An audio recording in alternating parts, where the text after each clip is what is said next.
The dust storm had already killed 3 travelers that week, and Clara Bennett was about to become the 4th. Her wagon lay on its side at the bottom of a ditch, one wheel still spinning, the mule screaming in a way she had never heard an animal scream before. Wind tore the breath from her lungs. Sand cut her face like broken glass. 6 wagons had passed her in the last hour. 6. Not one stopped. And now, through the howling brown wall of the storm, something massive was walking toward her. Slow, deliberate, carrying a rifle the size of a fence post. If this story moves you, please hit the like button and drop the name of the city you're watching from in the comments. I want to see how far this story travels. Now let's begin. The wind came down off the Powder Hills the way it always did in late March. Mean, dry, and full of grit that found its way into a person's teeth no matter how tight they kept their mouth. Clara Bennett had been driving the wagon for nearly 4 hours when she first noticed the sky changing color. It wasn't the color of weather. It was the color of trouble. A dirty yellow-brown bruise sat low along the western horizon, and the air had gone too still, too quick. Even the mule felt it.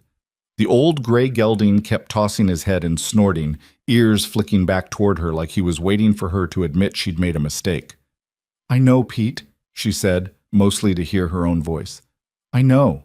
She should have turned back at the fork, should have stayed in town another night and waited the weather out at Mrs. Halloran's boarding house, where the sheets smelled like lavender and the floor sloped so badly that a marble would roll from the window to the wall in under a second.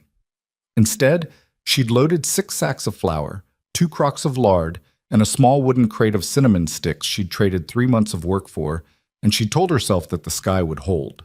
The sky was not holding. Clara was 24 years old, which in Blackthorn Ridge was old enough to be considered a problem. She had dark hair that frizzed in any weather warmer than freezing, a thin face that her stepfather had once said looked like a hatchet on a stick, and a small scar above her right eyebrow, from the time a customer had thrown a tin cup at her for forgetting to put butter on the counter. She also had a bakery, a small one, sandwiched between the saddle shop and the laundry, with a stone oven her grandfather had built before her grandfather died.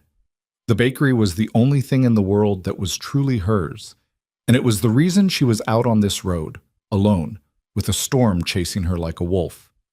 The flour was for the bakery. The flour was always for the bakery. "Come on, Pete, faster!" The mule didn't go faster. Mules rarely did. Clara glanced over her shoulder. The brown bruise had grown teeth. She could see the front edge of it now.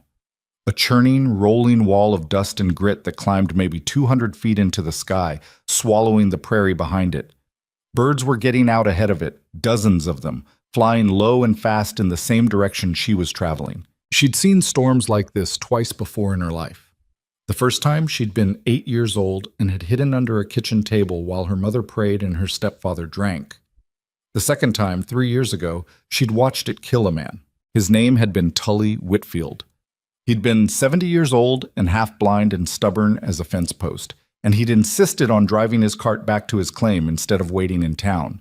They'd found him 2 days later about a mile from his front door, curled up against a rock with his hands over his face.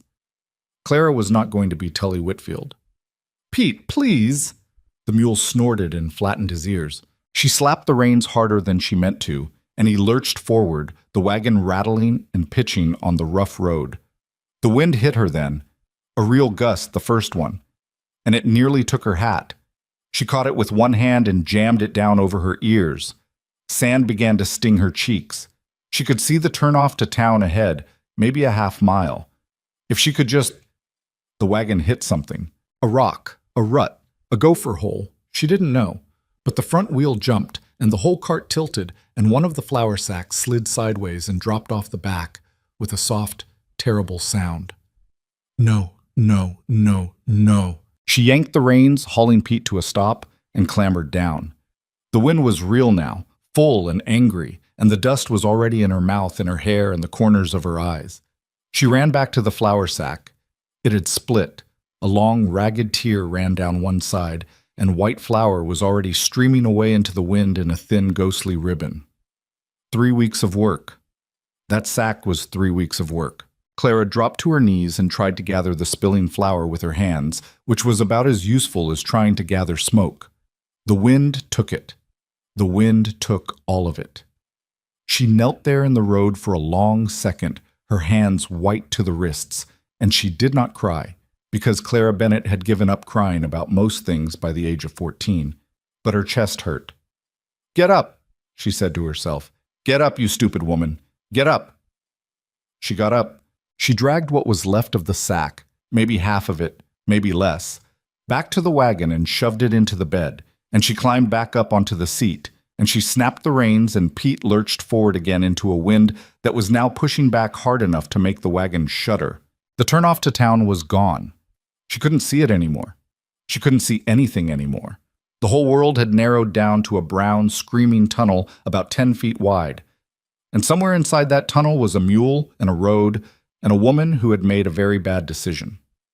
The wagon hit something again. This time it didn't just jump. It went over. The world tilted sideways in a slow, sickening way, and Clara had just enough time to hear Pete bray once, sharp and panicked, before the wagon slammed onto its side in the ditch, and her shoulder hit the ground hard enough to send white sparks through her vision. For a long moment, she didn't know where she was. Then she knew, and she wished she didn't. She was lying half under the wagon, her left leg pinned by something. A sack of flowers, she thought, or maybe the seat. She couldn't see Pete. She could hear him, though. He was screaming. Mules don't scream often, and when they do, it is one of the worst sounds in the world.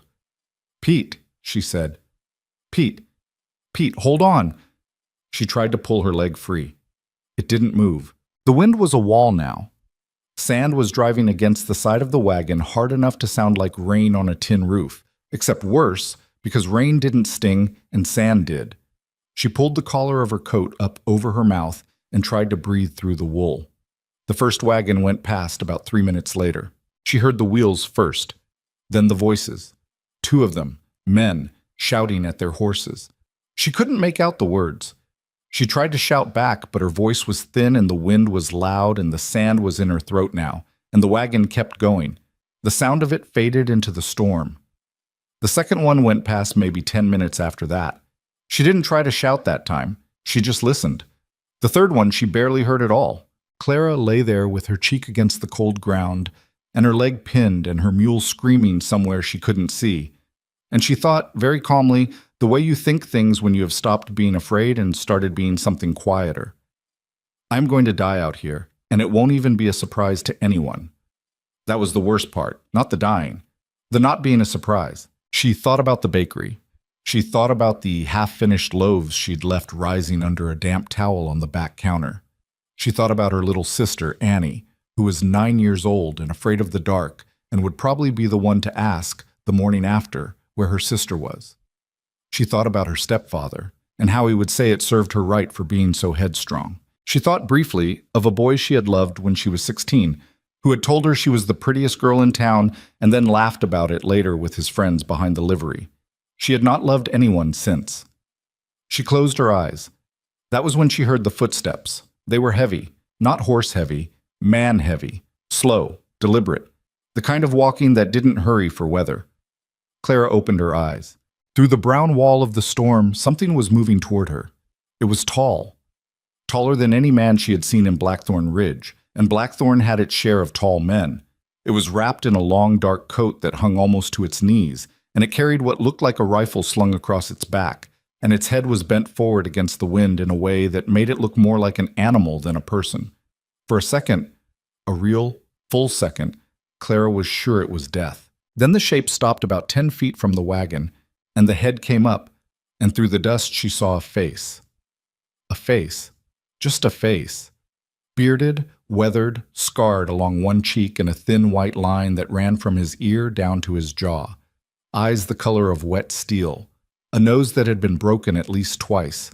Skin like leather that had been left out in the sun for 40 winters. Old. He was old. Or older, anyway. Older than her father would have been if her father had lived. Older than the men who built the town, some of them. He looked at her. She looked at him. Neither of them said anything for a long moment, and then the man crouched down. Slow, careful, the way a man crouches when he doesn't want to spook something, and his voice came out low and rough. "You hurt?" Clara opened her mouth and nothing came out. She tried again. My leg, she said. He nodded once. He didn't say anything else. He didn't ask if she was alone, or where she'd been going, or what she was doing out in this storm. He just stood up and walked around to the back of the wagon, and Clara heard him grunt, and then she heard something she didn't believe. She heard the wagon move, not roll, move, lift. The whole back end of it, full of flour and lard and her grandfather's cinnamon, came up off the ground 6 inches, then a foot, then enough that she could see daylight under it. Pull your leg, the man said. His voice was tight with effort but steady. Clara pulled. Her leg slid free. The wagon dropped back to the ground with a thump that shook her teeth. She lay there for a second, gasping, and then she scrambled backward on her elbows until she was clear of the wagon entirely. Her leg ached, but it moved. Nothing broken. Bruised, maybe. She didn't care. Her hands were shaking. The man came back around the wagon. He looked at her leg, then at her face, then at the storm, and then he reached down and offered her his hand. It was the biggest hand she had ever seen on a human being. She stared at it. We need to get off this road, he said. She put her hand in his. He pulled her up like she weighed nothing, like she was a child. Her feet barely touched the ground before she was standing, and even standing, she only came up to about the middle of his chest. He was huge, not fat. There wasn't any fat on him, just big. Big the way trees were big. My mule, she said. He glanced past her. She turned and looked. Pete was on his feet. He'd torn free of the harness somehow, or the harness had broken, and he was standing about 15 yards off, head down, ears flat, not hurt, as far as she could tell. Scared. Shaking. He'll come, the man said. Mules know storms. He'll follow. Where? Clara started. The wind ate the rest of her words. She tried again, louder. Where are we going? The man pointed. She couldn't see what he was pointing at. The storm was a wall. But he started walking, and his hand was still on her elbow, gentle but firm, steering her along beside him. She walked. There wasn't really another option. They walked for what felt like a long time. Probably it wasn't long. Storms make everything feel longer. The man didn't talk.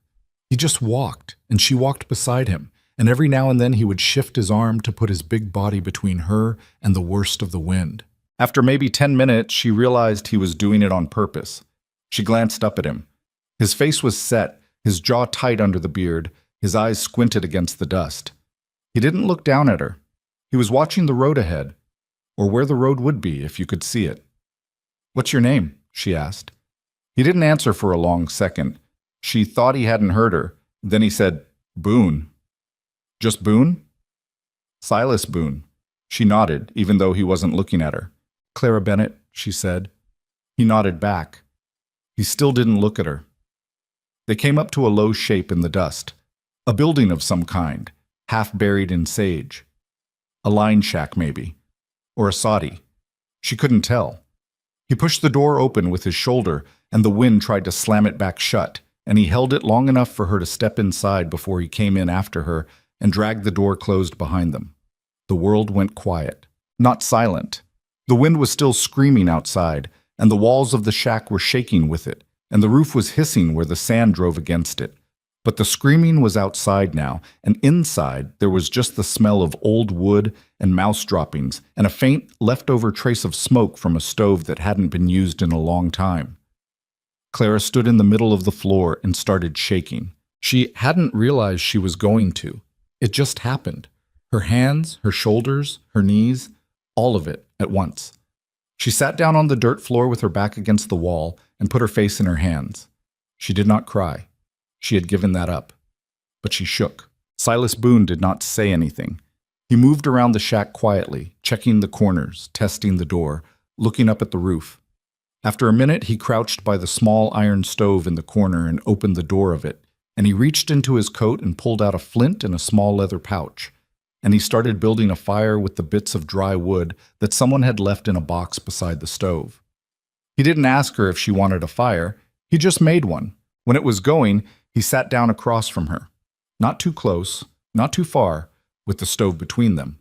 And he pulled a small tin cup out of somewhere in his coat and filled it with water from a canteen and held it out. Drink slow, he said. She drank slow. The water tasted like the leather of the canteen and a little like the iron of the cup, and it was the best water she had ever had in her life. He watched her drink, not staring, just watching, the way a person watches a thing they want to make sure is all right. When she handed the cup back, she said, "Thank you." He nodded. "Why did you stop?" she asked. He looked at her. The firelight caught his face, the scar, the gray in his beard, the lines around his eyes that were deeper than lines on most men. He looked older up close than he had in the dust. 50, she thought. Maybe more. Maybe a hard 55. "What?" he said. "6 wagons went past me," Clara said. Her voice was steadier now. 6. I counted. I was lying under that wagon and I counted them go past. Why did you stop?" Silas Boone was quiet for a long moment. Then he said, "Wasn't 6, was 8. "What?" "2 more before you started counting. I was behind 'em, watched 'em ride past you." "Oh." He looked down at his hands. They were resting on his knees, palms up, and Clara saw for the first time that they were scarred too. Old scars, white, the kind you got from working with knives or rope or fire. The left thumb was crooked. It had been broken once and not set right. "Why did you stop?" she asked again. He shrugged. The shrug was a very small motion on a very large man. "Wagon was over," he said. Mule was screaming. "That's not an answer." "It's the answer I got." She watched him. He didn't look up at her. He just looked at his hands. After a minute, he said quieter, "I've been on this road a long time, seen wagons go over before. Most of 'em, there's nothing you can do. But you was moving." "I was moving?" "Your hand, under the wagon. I saw it move." He paused. "I don't ride past a moving hand." Clara didn't know what to say to that. She looked at the fire instead. It crackled in the stove. Outside, the wind howled and threw sand against the walls, and somewhere out there a mule named Pete was probably finding his way to them, or not. And a wagon full of flour was probably being buried, and a town called Blackthorn Ridge was probably not even thinking about her at all. "How long do these usually last?" she asked. "Hour maybe? Maybe 2. 2 hours. Sometimes more." She nodded. He reached into another pocket of his coat and pulled out a small cloth bundle, and he unwrapped it carefully on his knee. Inside was a piece of jerky, dark, dry, twisted, and a small wedge of something pale that might have been cheese. He broke the jerky in half. He broke the cheese in half. He held one piece of each across the stove to her. "Eat," he said. "I'm not—" "You're shaken. Eat." She took the food. She ate the jerky first. It was tough and salty and smelled faintly of wood smoke. And it was probably the best jerky she had ever had. Or maybe she was just hungry enough that anything would have been the best. The cheese was sharp and a little crumbly, and she finished it in 3 bites. He watched her eat. He didn't eat his own piece until she'd finished hers. Only then did he tear off a small piece for himself and chew it slowly, like he was savoring it, or maybe like he was used to making food last. "You from town?" he asked. "Blackthorn?" "Yes." "What's a woman from Blackthorn doing out on this road alone in March?" "I had business in Millerville. I bought flour." "Alone?" "Yes." "Why alone?" She looked at him. "Because there isn't anyone to come with me," she said. He nodded once, slow, like that was an answer he had heard before, or maybe one he had given before himself. "You?" she said. "Why are you on this road?" "Coming down from the mountains, going to the trade post at Pine Hollow. Got pelts to sell." "Where are your pelts?" "Cached 'em, mile back. Won't sell pelts in a dust storm. Storm gets in the fur." "Oh." He chewed his jerky. "You live up there?" she said. "In the mountains?" "Yep." "By yourself?" A pause. "Yep." "For how long?" He looked at her for a long second. The firelight made one half of his face gold and the other half a dark, deep shadow, and his steel-colored eyes caught the light and held it. "A while," he said. She understood that she was not going to get a number out of him. Not today. Maybe not ever. So she nodded, and she didn't push, and she let the silence settle between them. It was not an uncomfortable silence. It was the kind of silence that happens between 2 people who have run out of small talk and haven't yet earned the big talk. The fire popped. Outside, the wind began, slowly, to ease, not all at once, just by a fraction. The screaming dropped to a howl, and the howl dropped to a moan, and after another 20 minutes or so, the moan dropped to a steady, irritated mutter. Silas stood up and went to the door and cracked it open. A spill of brown light came in, and a thin curl of dust, and Clara could see, beyond him, the shape of the world starting to come back. He closed the door. "Half hour," he said. "Maybe less." She nodded. He sat back down across from her. He didn't sit any closer than before. He didn't try to. And Clara noticed that, and she didn't know quite what to make of it. She had spent her whole life being looked at by men in one of two ways. There was the way that meant, "What's wrong with her?" The look that started at her hatchet face and her frizzed hair and worked its way down with a sort of disgusted curiosity. And there was the way that meant, "She'll have to take whatever she can get."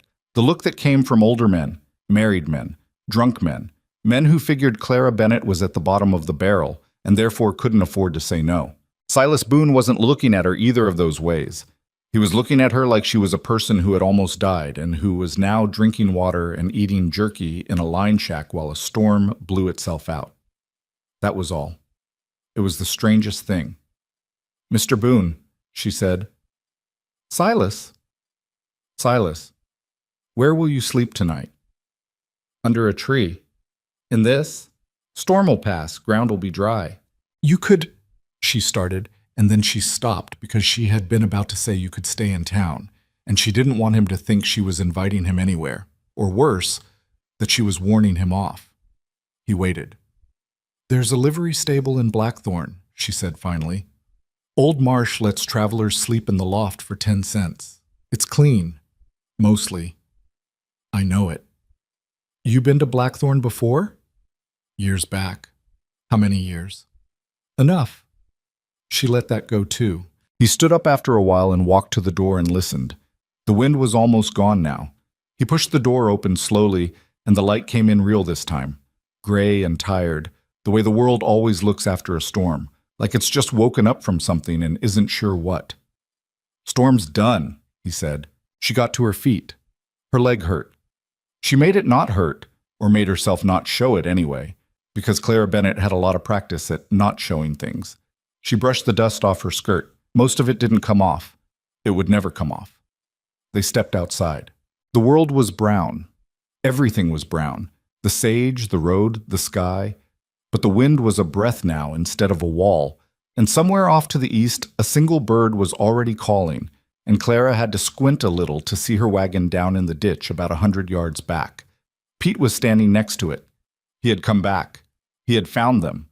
Or he had found the wagon, anyway, which was close enough. He was nibbling at a tuft of grass like nothing had happened. "Stubborn old fool," Clara said. Her voice came out shakier than she meant it to. Silas walked beside her down the road. He didn't say anything.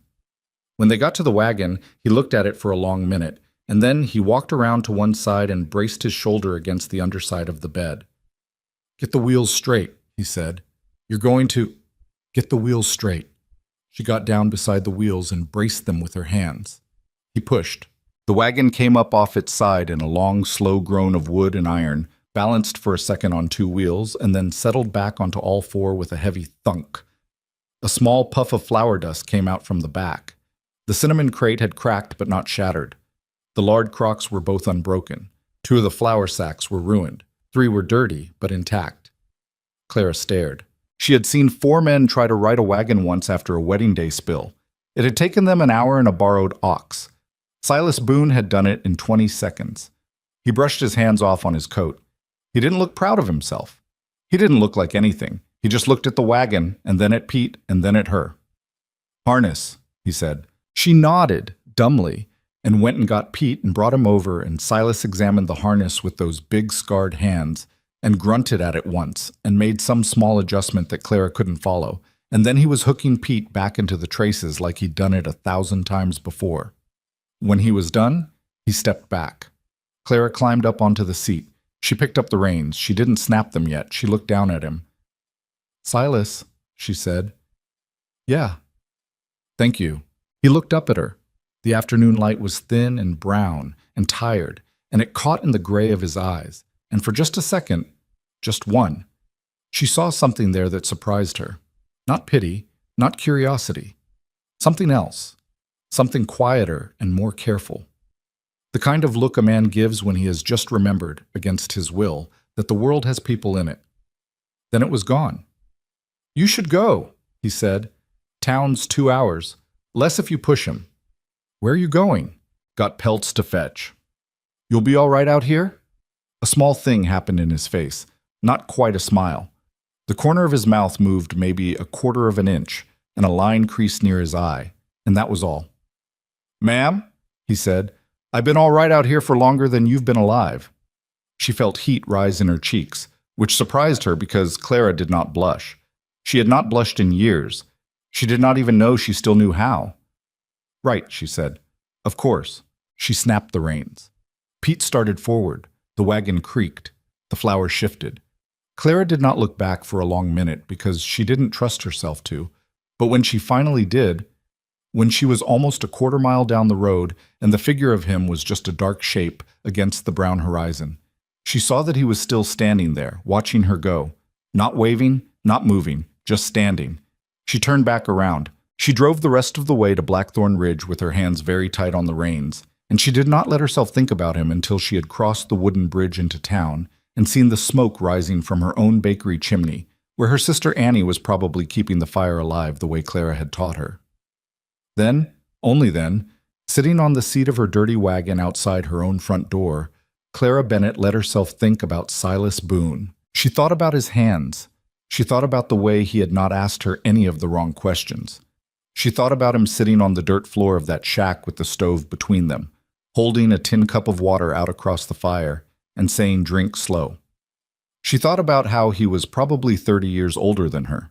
She thought about how nobody in Blackthorn Ridge would ever understand it if she said out loud that she had felt safer in that shack with that scarred old mountain man than she had felt anywhere in her life. She thought about that for a long time. Then she climbed down off the wagon and she went inside. And she did not tell anyone, not Annie, not her mother, not her stepfather when he came home drunk that night, about the man who had lifted her wagon with his bare hands. She kept him to herself. For now. The bakery was warm when she stepped inside. Annie had been crying. Clara could see it in the puffy redness around her eyes, and the 9-year-old came across the floor and threw her arms around Clara's waist, hard enough to knock the breath out of her. "You're late," Annie said into her apron. "You're so late, Mama said, I'm here." "There was a storm." "I know." "I know, Bug. I'm here." Clara held her sister tight and looked over her head at the back wall of the bakery, where her grandfather's old wooden rolling pin hung from 2 nails, the way it had hung since before Clara was born. The wood was dark and oiled smooth from 100 years of hands. She had been ready, an hour ago, to die under a wagon on a road outside a town that wouldn't have remembered her name. And a man had walked out of the dust and saved her life and asked nothing for it. She wasn't sure, standing there in her bakery with her little sister's arms around her, what she was supposed to do with that, but she knew she wasn't going to forget it. She knew that the way she knew her own name. Annie pulled back and wiped her nose on her sleeve, which Clara would normally have scolded her for, and she didn't. Annie looked up at her, big-eyed, the way 9-year-olds look at older sisters who have just been gone too long. "Mama's been asking when you'll start dinner," Annie said. "Tell her 10 minutes. "She said you'd say that." "Tell her anyway." Annie ran off through the curtain that separated the bakery from the back rooms. Clara stood alone in the front of the shop for a moment, hands resting on the wooden counter her grandfather had built, and she looked out the window at the street. Blackthorn Ridge in the late afternoon, 2 riders going past, a wagon being unloaded across the way. Mrs. Halloran walking with her shawl pulled tight, even though the wind had died. The town that had taught her, since she was old enough to walk, that she was not the kind of woman anyone stops for. And somewhere out on the Pine Hollow Road, walking back toward a cache of pelts under a tree, was a man who had stopped. Clara reached up and touched her own cheek where the sand had cut her, and she felt the dried blood under her fingertips, and she found, to her great surprise, that she was smiling. A small smile. A crooked one. The kind of smile she had not worn in a very long time. Outside, the wind moved gently through the streets of Blackthorn Ridge, and somewhere in the mountains to the west, a tall, scarred trapper was already crouching by his cache of pelts, his big hands moving over the bundles with practiced care, and he was not smiling. But he was thinking about a woman who had said thank you like she meant it. And he could not, for the life of him, remember the last time anyone had said thank you like that. He shouldered the pack of pelts and started walking again, into the dying afternoon, toward Pine Hollow, alone, the way he had been alone for a very long time. And he did not know yet, could not have known, that this was the last day of being alone he would ever fully understand. He just kept walking. The mountains were quiet behind him. The wind smelled of sage and dust and the far-off promise of rain. He came back to Blackthorn Ridge 11 days later. Clara was kneading dough at the front counter when she saw him pass the window. She didn't recognize him at first, just a big shape going by in a long coat, the way travelers always passed. And then she did, and her hand stopped moving in the dough, and a small puff of flour rose up around her wrists and settled in her hair. He did not look in. He walked past the bakery toward the general store, and Clara watched the back of him go. The broad shoulders and the dark coat and the rifle still slung the same way it had been on the road. And her chest did a small, foolish thing that she did not have a name for. "You stopped," Annie said behind her. "What?" "You stopped kneading." Clara looked down. The dough sat there in a half-folded lump, and her hands were just hovering over it like she had forgotten what hands were for. "I'm thinking," she said. "About what?" "About nothing." "You're a bad liar, Clara. Go sweep the back." Annie went, with the particular shuffling slowness of a 9-year-old who knows she has been told to leave so that her sister can think in peace. Clara waited until she heard the broom scraping in the back room. Then she walked, very calmly, to the window, and she stood there with her flower-white hands at her sides, and she watched the door of Pell's General Store across the street. He was inside for a long time, maybe a quarter hour. When he came out, he had a small canvas sack over one shoulder and a wrapped bundle under the other arm, and he stopped on the boardwalk and looked both ways, the way a man looks both ways when he has not been in a town for a long time and is no longer sure which way is which. Then he looked across the street. He saw her in the window.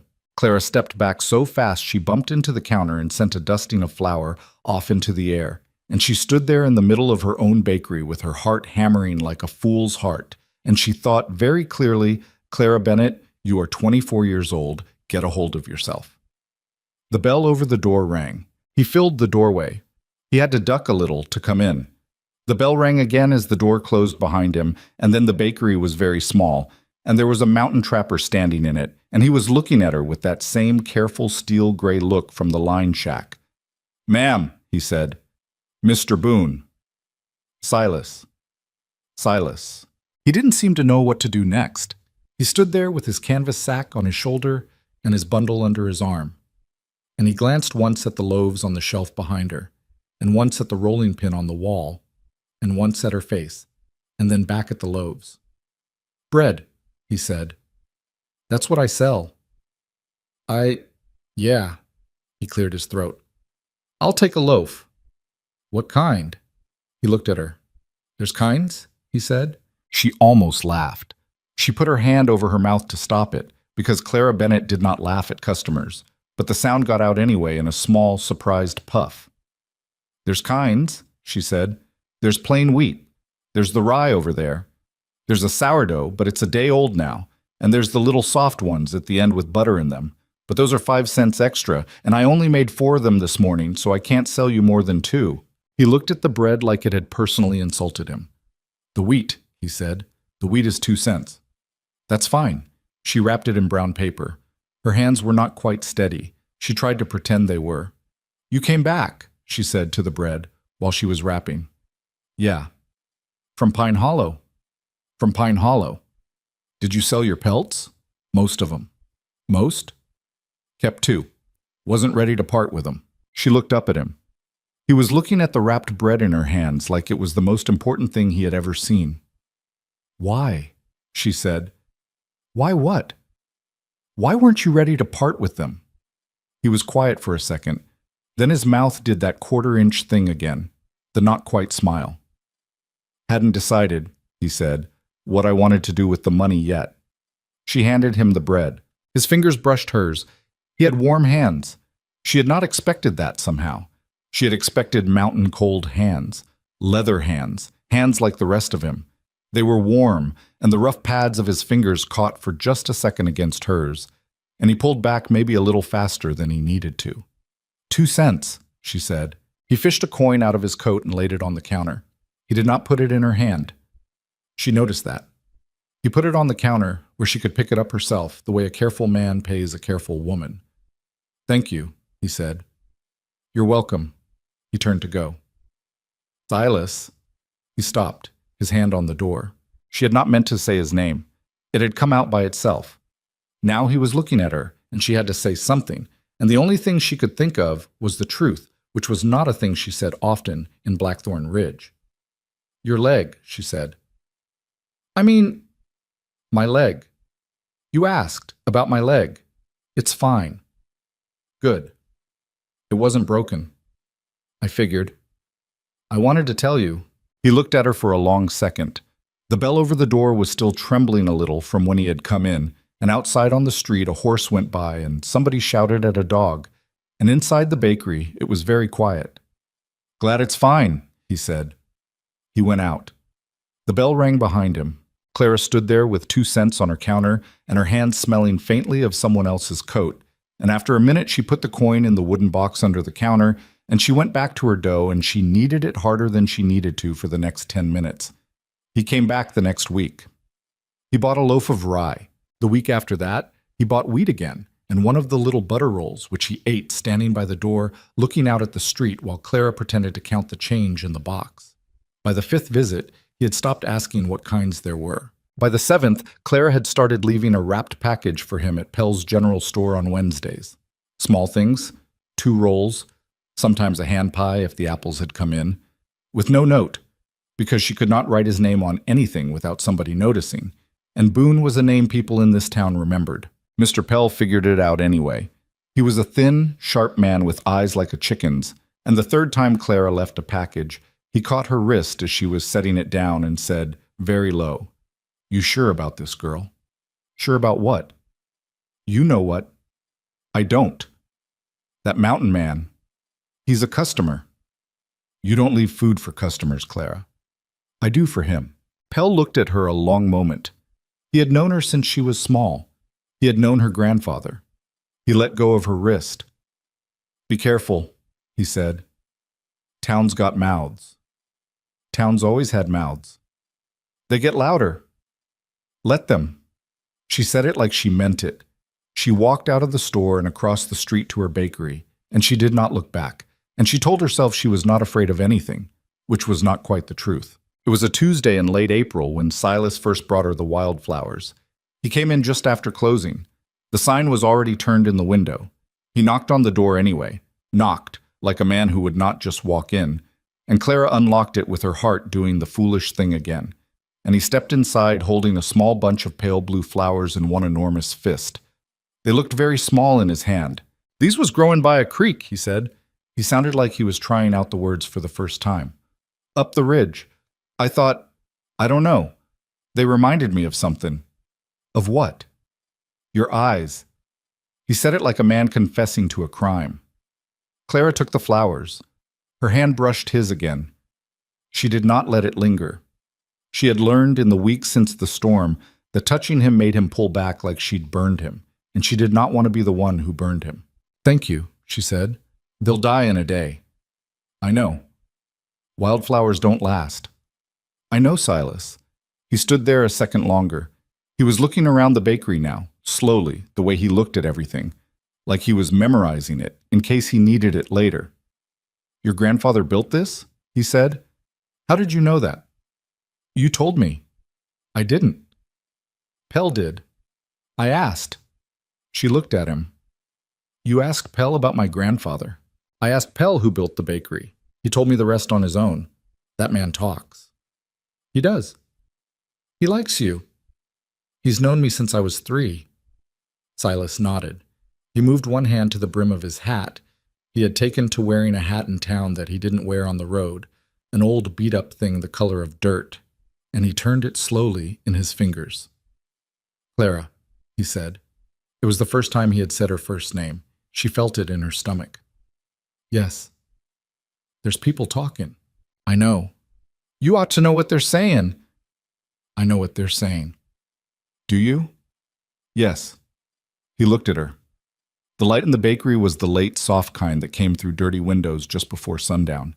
It made the gray in his beard look like silver, and it caught at the long white scar down his cheek, and his eyes looked very tired. They're saying I'm an old man, he said, who's taken advantage. They're saying I'm a desperate woman who'll take whatever shows up. Yeah. Both of them are wrong. Yeah. So let them talk. He let out a breath. It was a short breath, the kind a man lets out when he has been holding something for longer than he meant to. All right, he said. The flowers died on her counter in 2 days, like he'd said they would. Clara pressed one of them between the pages of her grandfather's old prayer book, which she had never used to pray with, and she did not tell anyone she had done that either. The trouble started in earnest at the end of April. It started with Eli Halford. Eli was 26 years old and the second son of Garrison Halford, who owned about 3,000 acres on the north side of town and most of the cattle that grazed it. The Halford boys were the kind of young men who had grown up being told they were important and had never been given a reason to think otherwise. Eli had once, when Clara was 19, leaned across the bakery counter and told her that if she was nicer to him, he might marry her, and that she should be flattered because nobody else was going to ask. She had told him to get out of her shop. He had not forgiven her for it. So when he came in on a Saturday afternoon with his brother Cole and one of the McKean boys, all three of them already half drunk on whatever Garrison kept in his barn, Clara knew before they said a word that this was going to be ugly. Bennett, Eli said. Halford. I hear you got a man. I got a lot of customers. You know what I mean. She did know. She didn't answer. Cole leaned on the counter. He was the younger brother, narrower in the shoulders but meaner in the face. He picked up one of the butter rolls without paying, and he turned it over in his fingers, and he said, I heard he's about 50. He's a customer. I heard he killed a man up at Two Rivers 20 years back, Cole said. Cut him open. Took his horse. You heard wrong. Did I? I don't know what he did 20 years ago. I don't know what you did last Friday either, Cole, and I don't care. The McKean boy laughed. Cole didn't like the laugh. He looked at Clara like he was deciding whether to throw the roll at her or eat it. You really think he wants you? Eli said. She didn't look at him. You really think, Eli said again, slower, that an old mountain man with a face like that, who hasn't seen a woman in 20 years, came down out of the rocks because he fell in love with the Bennett girl? Get out of my shop. He came down because you were available, Clara. That's it. That's all. A man like that, he can't get a woman from anywhere else. And a woman like you, Eli laughed, short and ugly. A woman like you, you're so used to being last in line, you'll take the first thing that throws a coat over your shoulders. The two of you deserve each other. That's what the whole town's saying. Clara's hands had gone very still on the counter. She could feel her own heartbeat in her teeth. Get out, she said. Her voice was quiet. Or what? Get out. Cole threw the roll. He threw it hard, and it hit her shoulder and bounced off and rolled across the floor, and Eli laughed, and the McKean boy laughed, and Clara stood there with her hands on the counter and did not let her face move. They left because they were bored, not because she made them. The bell over the door clanged twice as it slammed behind them. Clara stood there for a long time. She bent down. She picked up the roll. She brushed the dirt off it. She put it in the bin out back for the chickens at the Vance place down the street. She did not cry. She did not cry. She did not cry. Annie came down from upstairs an hour later and found her sister still standing in the middle of the bakery with her arms wrapped around her own ribs, staring at the wall. And Annie did not ask any questions, which was the thing Clara loved most about Annie. That night her stepfather came home drunk. His name was Owen Slate. He had married Clara's mother 8 years after Clara's father had died of fever. And he had been a fine man for about 6 months. And then he had stopped being a fine man, and he had been not a fine man ever since. He was tall and broad-bellied and red in the face, and he had hands that hit harder than they should have, given his age. He sat down at the kitchen table. Clara's mother set a plate in front of him without looking at him, which was how she had served him for the last 4 years. Heard something today, he said. Clara was at the stove. She did not turn around. Heard, he said, that my stepdaughter is keeping company with a mountain killer. He's not a killer. That what he told you? He didn't tell me anything. That's because he ain't a talker. The quiet ones is the worst, Clara. The quiet ones is the ones that wake up one night and put a knife through your mother's throat. Owen, Clara's mother said, soft, tired, the way she said everything. Shut up, Mary. Clara turned around. He saved my life, she said. He scared off some weather. He pulled my wagon off my leg. And what's he want for it? Nothing. Nothing yet. Owen, what kind of man, her stepfather said, leaning forward on his elbows. What kind of man old as him don't have a wife already? You ever ask yourself that? Yes. And? He had one. She died. Her stepfather sat back. He tell you that? He didn't have to. You're a fool, Clara Bennett. I know what I am. You don't. You think you do, but you don't. A man like that, 20 years of living on rocks and skinning animals, he comes down to town and sees a thin little hatchet-faced girl with nobody to ask after her, and he thinks that one'll do, because nobody'll come looking if she goes missing. That's how that kind of man thinks, girl. That's the only reason a man like him pays attention to a woman like you. The words went in. Clara could not stop them from going in. They went in the way they always went in, and they sat in her stomach the way they always sat. And she stood very still by the stove and breathed through her nose, and she did not say anything. Annie was in the doorway. Annie had heard. Clara saw her sister's small white face in the doorway, and she said very calmly, "Bug, go upstairs." Annie went upstairs. Her stepfather ate his supper. Clara went back to the bakery. She lit a candle. She sat in the dark front room with the candle on the counter. She did not cry.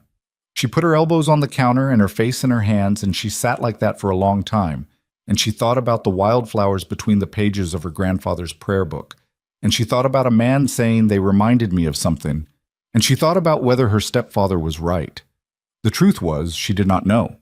The truth was, she had no way of knowing. The truth was that Clara Bennett had been told for 24 years that she was not the kind of woman a man wanted, and a man had now begun acting like he wanted her, and she did not know how to tell the difference between a thing that was real and a thing that she just badly needed to be real. That was the worst part. That was the part she could not say out loud. He did not come the next Wednesday. She told herself she had not been waiting. She had not been listening for the bell. She had not been glancing toward the window every time a shadow passed it. She had been working. She had been kneading dough and managing the stove and counting flour sacks. That was all. He did not come the Wednesday after that either. By the third Wednesday, Clara stopped pretending. She walked across the street to Pell's General Store on a quiet Thursday morning, and she stood at the counter and she said, "Has he been by?" Mr. Pell did not look up from his ledger.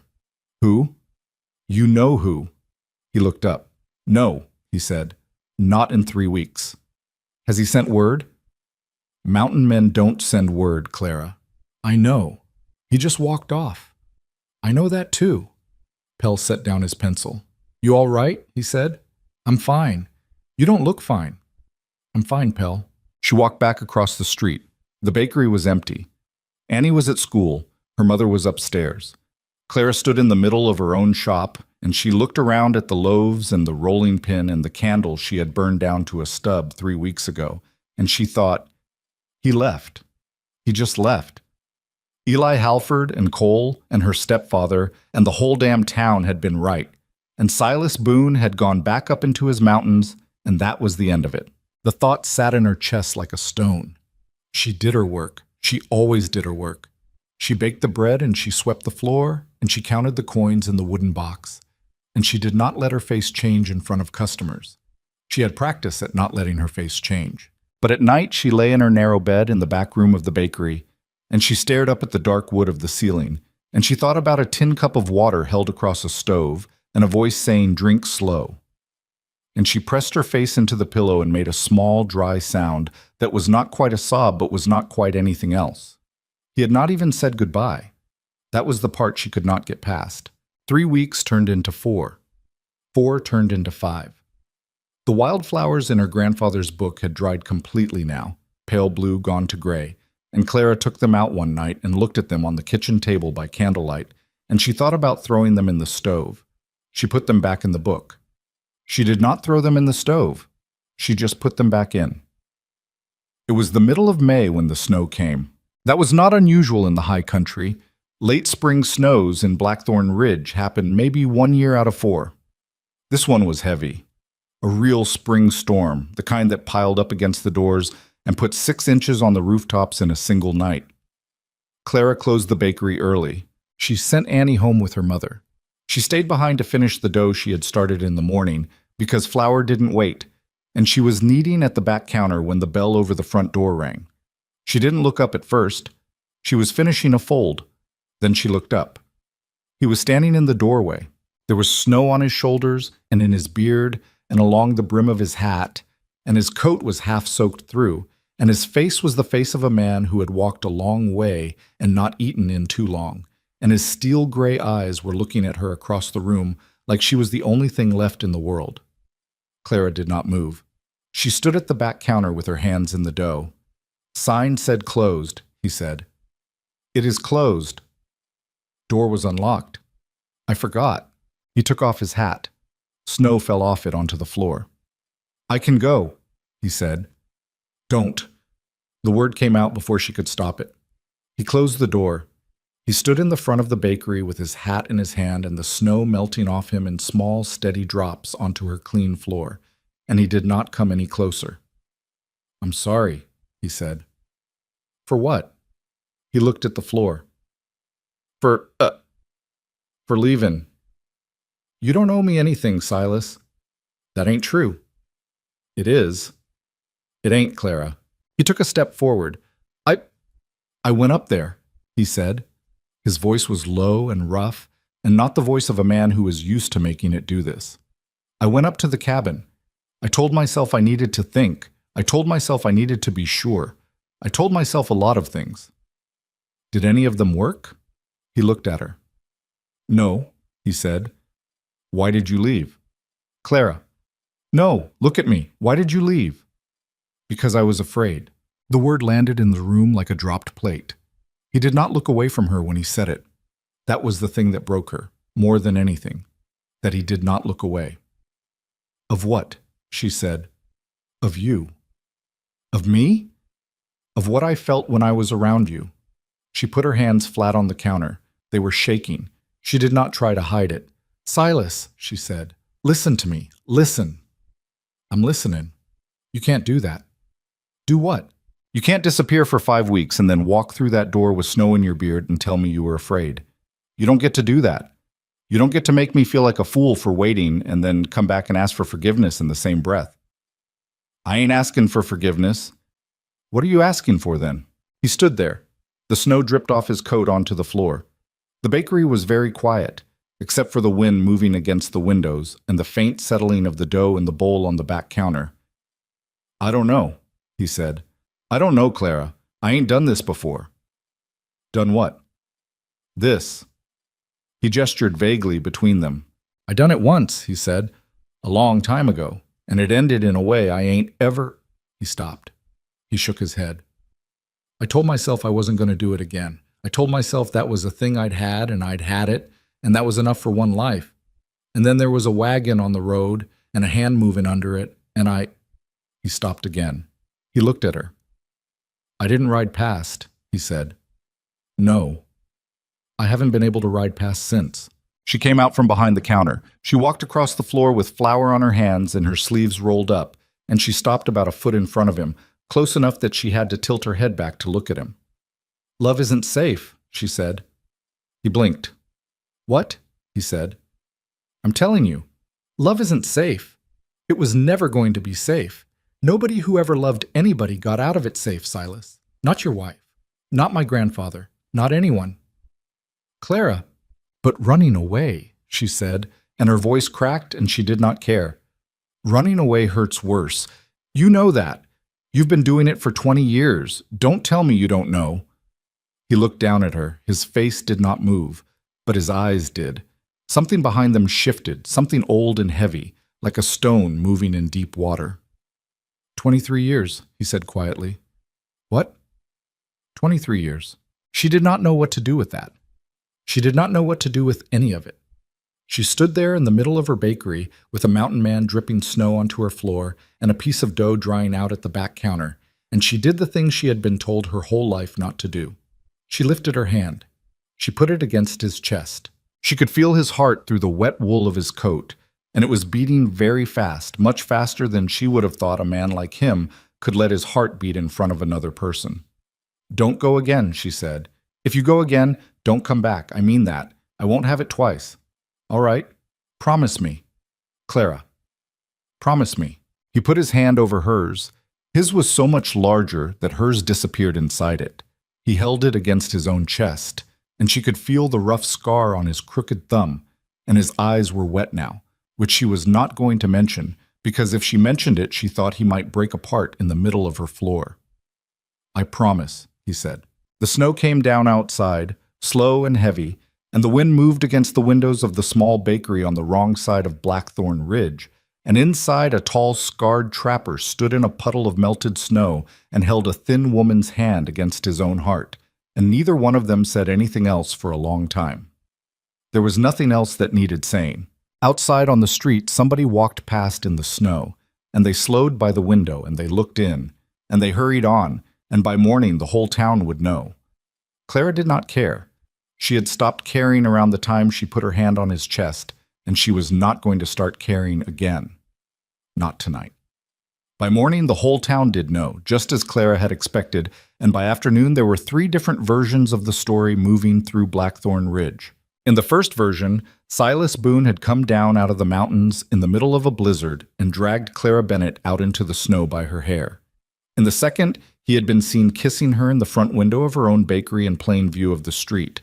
In the third, which was the closest to the truth, and therefore the one nobody believed, he had simply walked in, stood in a puddle of melted snow, and held her hand against his chest while she told him not to leave her again. Clara heard all 3 versions before noon. She did not bother correcting any of them. What mattered was that Silas had come back, and he had stayed. He had taken the room above Old Marsh's livery, paid for 2 weeks in advance with money from his pelts. And every morning he walked over to the bakery at first light and stood out front splitting wood. Clara hadn't even asked him to split. He did not come inside until she opened the door and made him. He did not eat until she set food in front of him. And when he ate like a man who had been keeping himself half-starved on purpose for a long time and had finally been told he was allowed to stop. He was not a graceful man. He was clumsy in the bakery. He bumped into the shelves with his shoulders. He knocked over the flour scoop more than once. He could not, for the life of him, figure out how to fold a loaf properly, though he tried, and the lopsided thing he produced one Tuesday morning sat on Clara's counter all day before she finally wrapped it up and ate it herself that night, alone, sitting at the kitchen table after everyone else had gone to bed. It was the best bread she'd ever had in her life. She did not tell him that. Annie loved him before anyone else did. The first time Silas came in, Annie hid behind the curtain in the back. The second time, she peeked.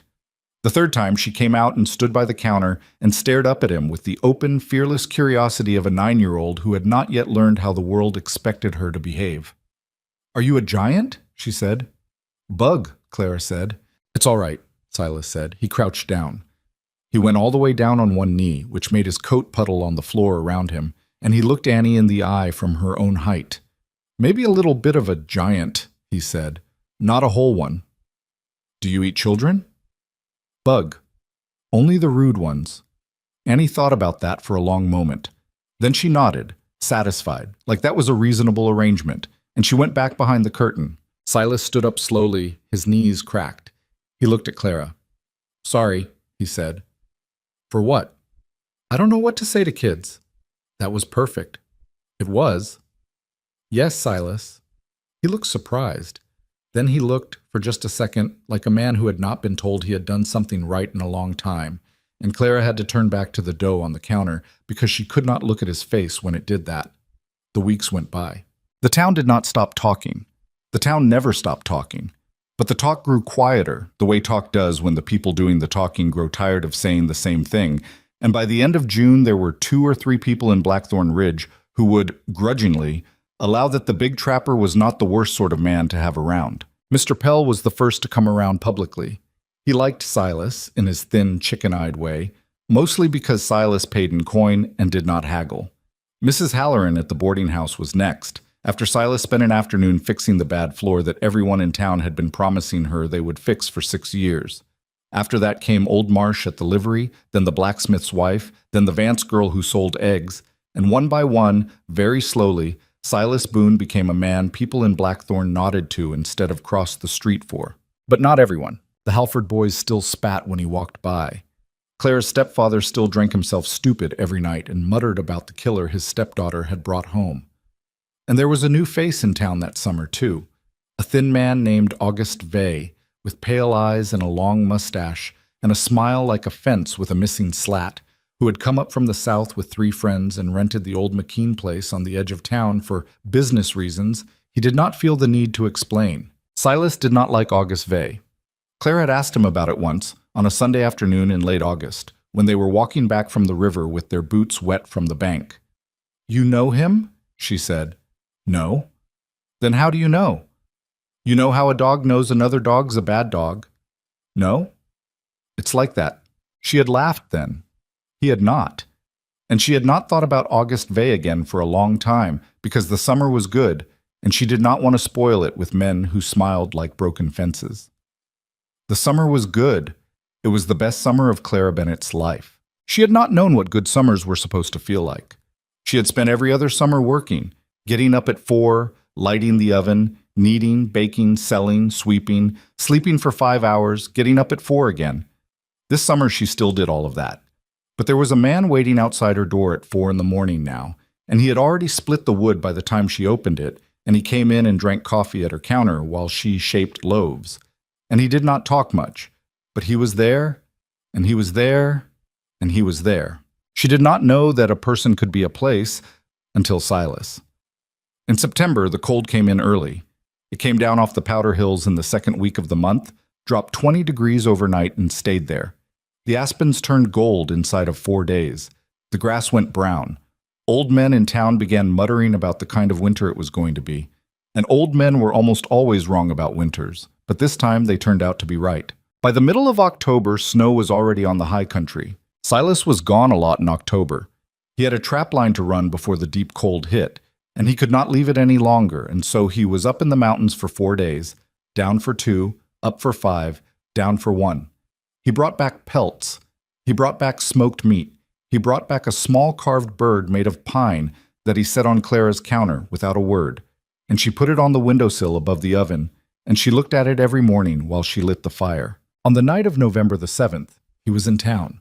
That was the only piece of luck Blackthorn Ridge would get. The raiders came in just after midnight. There were 11 of them. Clara would learn that later. At the time, lying in her bed in the back room of the bakery, she did not know how many there were. She only knew that the sound of horses was wrong. There should not have been that many horses on her street at that hour. And the men on the horses were not talking the way townsmen talked. They were not talking at all. They were just riding, and the only sound was hooves and the soft, businesslike clink of metal, the kind of metal that men carry when they intend to use it. Then the first shot went off. Clara was on her feet before she knew she was awake. She did not light a lamp. She had learned, in 24 years of living above a bakery on the wrong side of town, that lighting a lamp was the first stupid thing a person did when they wanted to be seen. She pulled on her boots over her nightdress. She wrapped her coat around her shoulders. She crept to the front room of the bakery and pushed the curtain aside an inch and looked out into the street. The street was full of men, not townsmen, strangers, riders with bandanas pulled up over their faces, with rifles in their hands and torches in the other hands, and one of them, at the head of the group, was tall and thin and wore a long pale duster, and even with the bandana, Clara recognized him. August Vey. He had not been there for business reasons. He had been scouting. The first house went up about a minute later. It was the Whitlock place, 2 doors down. The torch went into the front window and the curtain caught, and inside the house Clara could hear a woman scream, not in words, just sound, and a man shouting, and the sound of glass breaking, and somebody, firing a pistol from inside. The pistol stopped firing very quickly. Clara stepped back from the window. She was breathing too fast. Her family, her mother, her stepfather. Annie. They were 3 blocks east in the small frame house Owen Slade had bought with the last of Clara's mother's money. 3 blocks. The Whitlock place was already burning. There were riders all the way down the street. There was no path through that did not go past a man with a torch. She did not think about it. She went out the back. She slipped out the alley door of the bakery, and she ran, and the cold air hit her like a slap, and she could see her own breath, and she could see against the black sky the orange glow that was already rising over the east side of town. The east side. Her side. Her family's side. She ran. She did not see the rider who saw her until he was on her. He came around the corner of the saddle shop on a tall black horse, and his rifle was up before she could move. And Clara stopped in the middle of the street with her hands raised and her chest heaving, and she thought very calmly, "This is the end of me." The rider did not shoot her. He looked at her for a half-second, and then he laughed, a small, cruel laugh. And he kicked his horse and rode past her, because she was a thin woman in a nightdress in the snow, and he had bigger things to burn. Clara ran. She made it 3 more blocks. She was a block from her mother's house when she saw the flames coming out of the upstairs window, and she made a sound she had not made since she was a child, and she ran the last block on legs that did not feel like her own. The front door was open. Smoke was pouring out of it. The downstairs was already half full, and she could hear, somewhere inside, Annie crying. Annie was crying, and her mother was shouting something that Clara could not make out. Clara went in. She made it 4 steps before the smoke knocked her back. It was thicker than she had expected. It was hot. It tasted like wood and oil and something sweeter, something worse. She got down on her hands and knees and crawled forward, and she shouted Annie's name, and Annie shouted back from the upstairs. The stairs were on fire. Clara stopped at the bottom of them. The whole staircase was a wall of flame now, the rail blackening, the wood cracking, and beyond the flames, Annie was crying. Clara. Clara. Clara and her mother was coughing, and Clara stood at the foot of the burning stairs with her arms hanging at her sides, and she understood, in a way she had never understood anything before, that she did not have the strength to go up. She was not strong enough. The understanding broke something inside her. She turned and stumbled back outside into the snow, into the smoke, and she stood in the street with the heat of her own house on her face, and she screamed. She screamed her sister's name into a street full of riders and torches, and nobody helped. Nobody helped. Half the town was in the street now, and they were all just standing there. A hand closed on her shoulder. It was the biggest hand in the world. She knew it before she turned. "Where are they?" he said. His voice was very calm, very low, and his eyes were not calm at all. They were not the steel-gray eyes she had walked beside on the way to the river. They were something else. They were the eyes of a man who had decided something a long time ago and was now going to do it. "Upstairs," she said. "Annie, my mother. Owen, they're all upstairs, Silas. The stairs are gone, the stairs are gone." "Move." He pushed her aside, gently, like she was nothing. He took off his coat. He threw it onto the snow. He did not look at the door. He looked at the upstairs windows, and he picked one, the one furthest from the flames.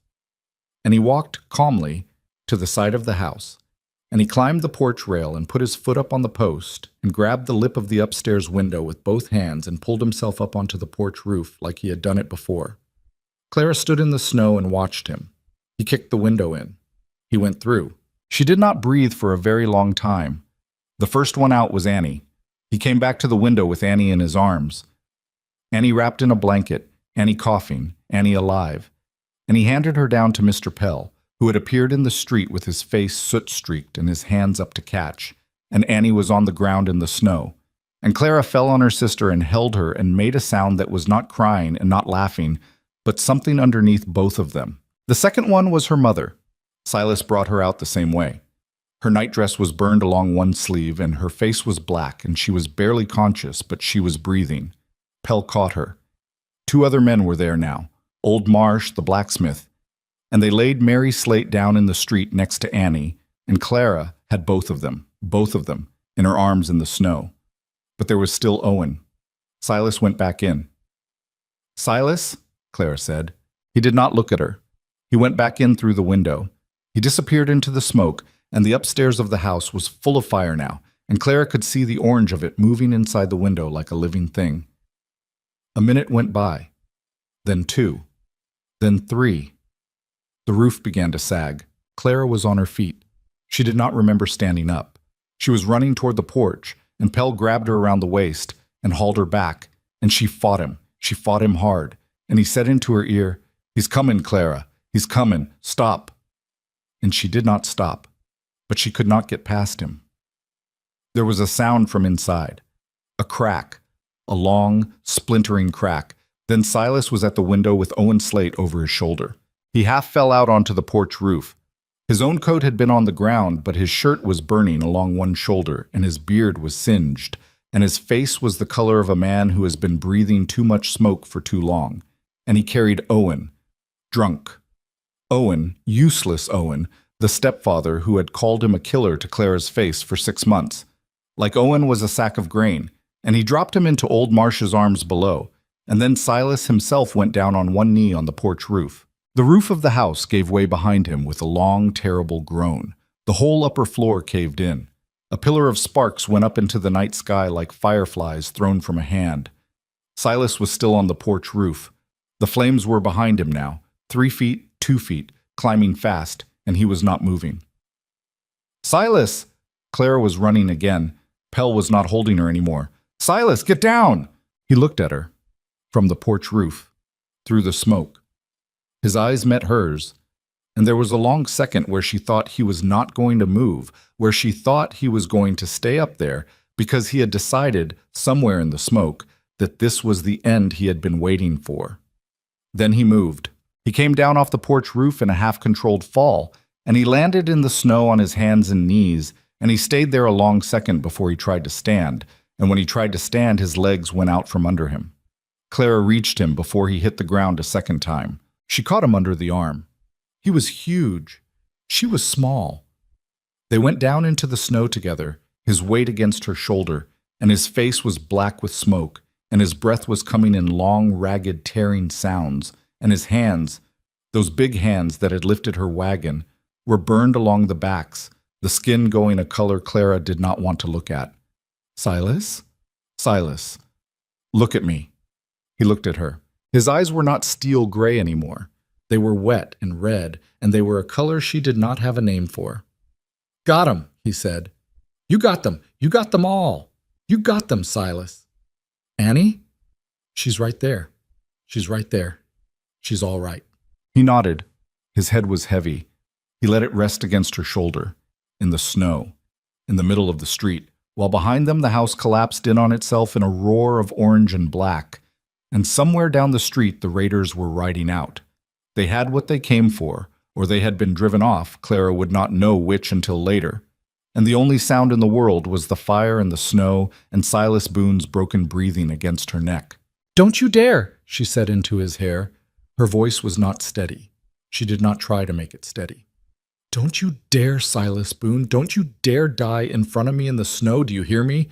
You promised." "I promised," he said. His voice was barely a voice. "I love you," she said.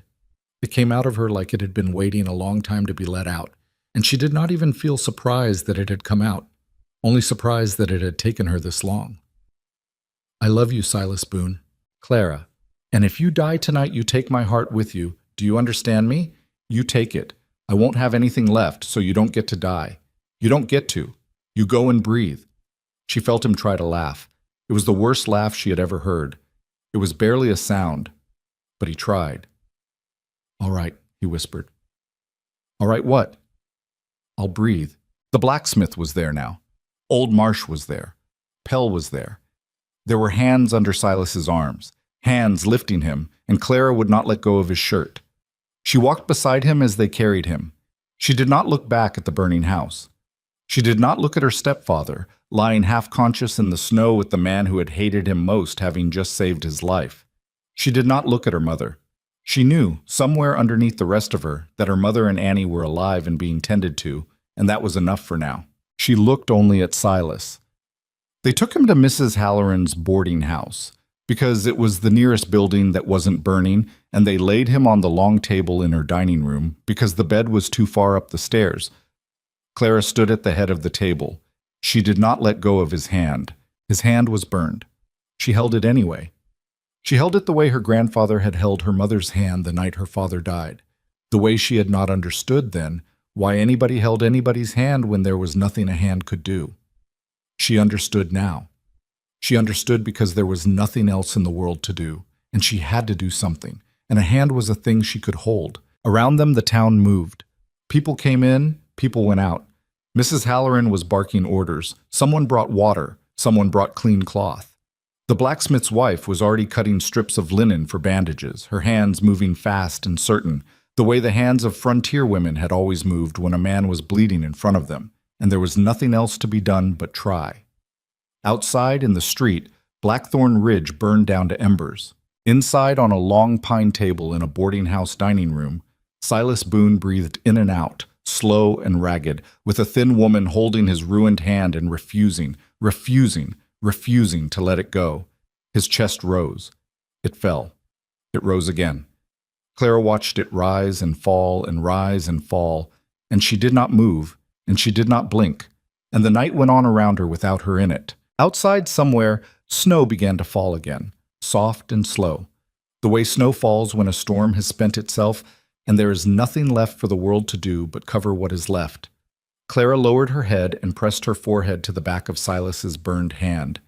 She did not pray. She did not know how. But she stayed. She stayed. She stayed all that first night. She stayed through the second, when his fever climbed so high, the blacksmith's wife had to peel the wet cloths off his forehead every 10 minutes and replace them, and Silas began muttering names that Clara did not know. A woman's name, soft, over and over, and once a child's name, sharp, like he was calling them in from a field. And Clara held his hand and listened, and did not flinch, because she had decided, somewhere in the long dark hours before dawn, that she was not going to be jealous of the dead. She stayed through the third, when his breathing went bad. It got shallow and fast, then slow and far apart, and there was a stretch of about an hour, around 3 in the morning, where the blacksmith's wife stopped working and stepped back from the table and would not meet Clara's eyes. And Clara understood that the woman was waiting, just waiting, and Clara had bent down to Silas's ear and said, very quietly, "You promised. You promised, Silas Boone. You promised me on the floor of my bakery in the snow, and you don't get to take it back now." He kept breathing. Whether it was because of her, or because of the ox stubbornness in his own body, or because there was something in him that had decided at last that it wanted to live, she would never know. But by sunrise, the long dark spaces between his breaths had begun to shorten, and by noon his fever had dropped a little, and by the fourth evening he opened his eyes for the first time and looked at the ceiling of Mrs. Halloran's dining room without seeing it. He did not speak. He did not seem to know where he was, but he was awake in the way that a man very far from himself is awake, and Clara took that and held it like it was a candle in a wind. The town came in shifts. She had not expected that. The first morning, it was just Pell and Old Marsh and the blacksmith's wife, the people who had carried him in. By the second, Mrs. Halloran had set out a chair by the table and was rotating women through it in 2-hour turns. So the Bennett girl can sleep an hour or eat a piece of bread without that man dying on her watch. Clara did not sleep. She did eat the bread, because Mrs. Halloran put it in her hand and stood over her until she did. But the people kept coming. The Vance girl who sold eggs brought broth. The blacksmith brought a small iron brace he had made by hand to keep Silas's burned wrist from twisting in his sleep.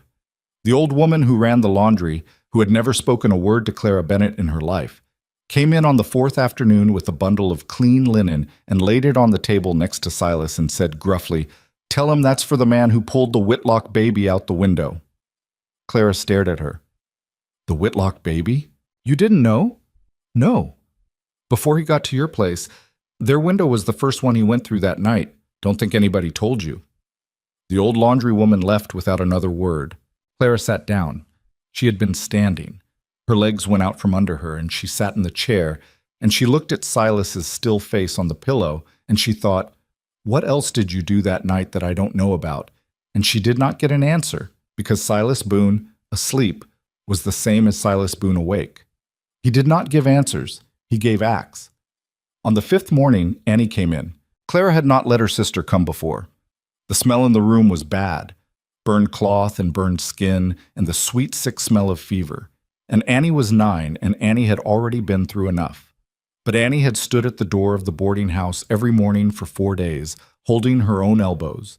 And on the 5th morning, Mrs. Halloran finally said, "Let the child in, Clara. She's wearing the boards out."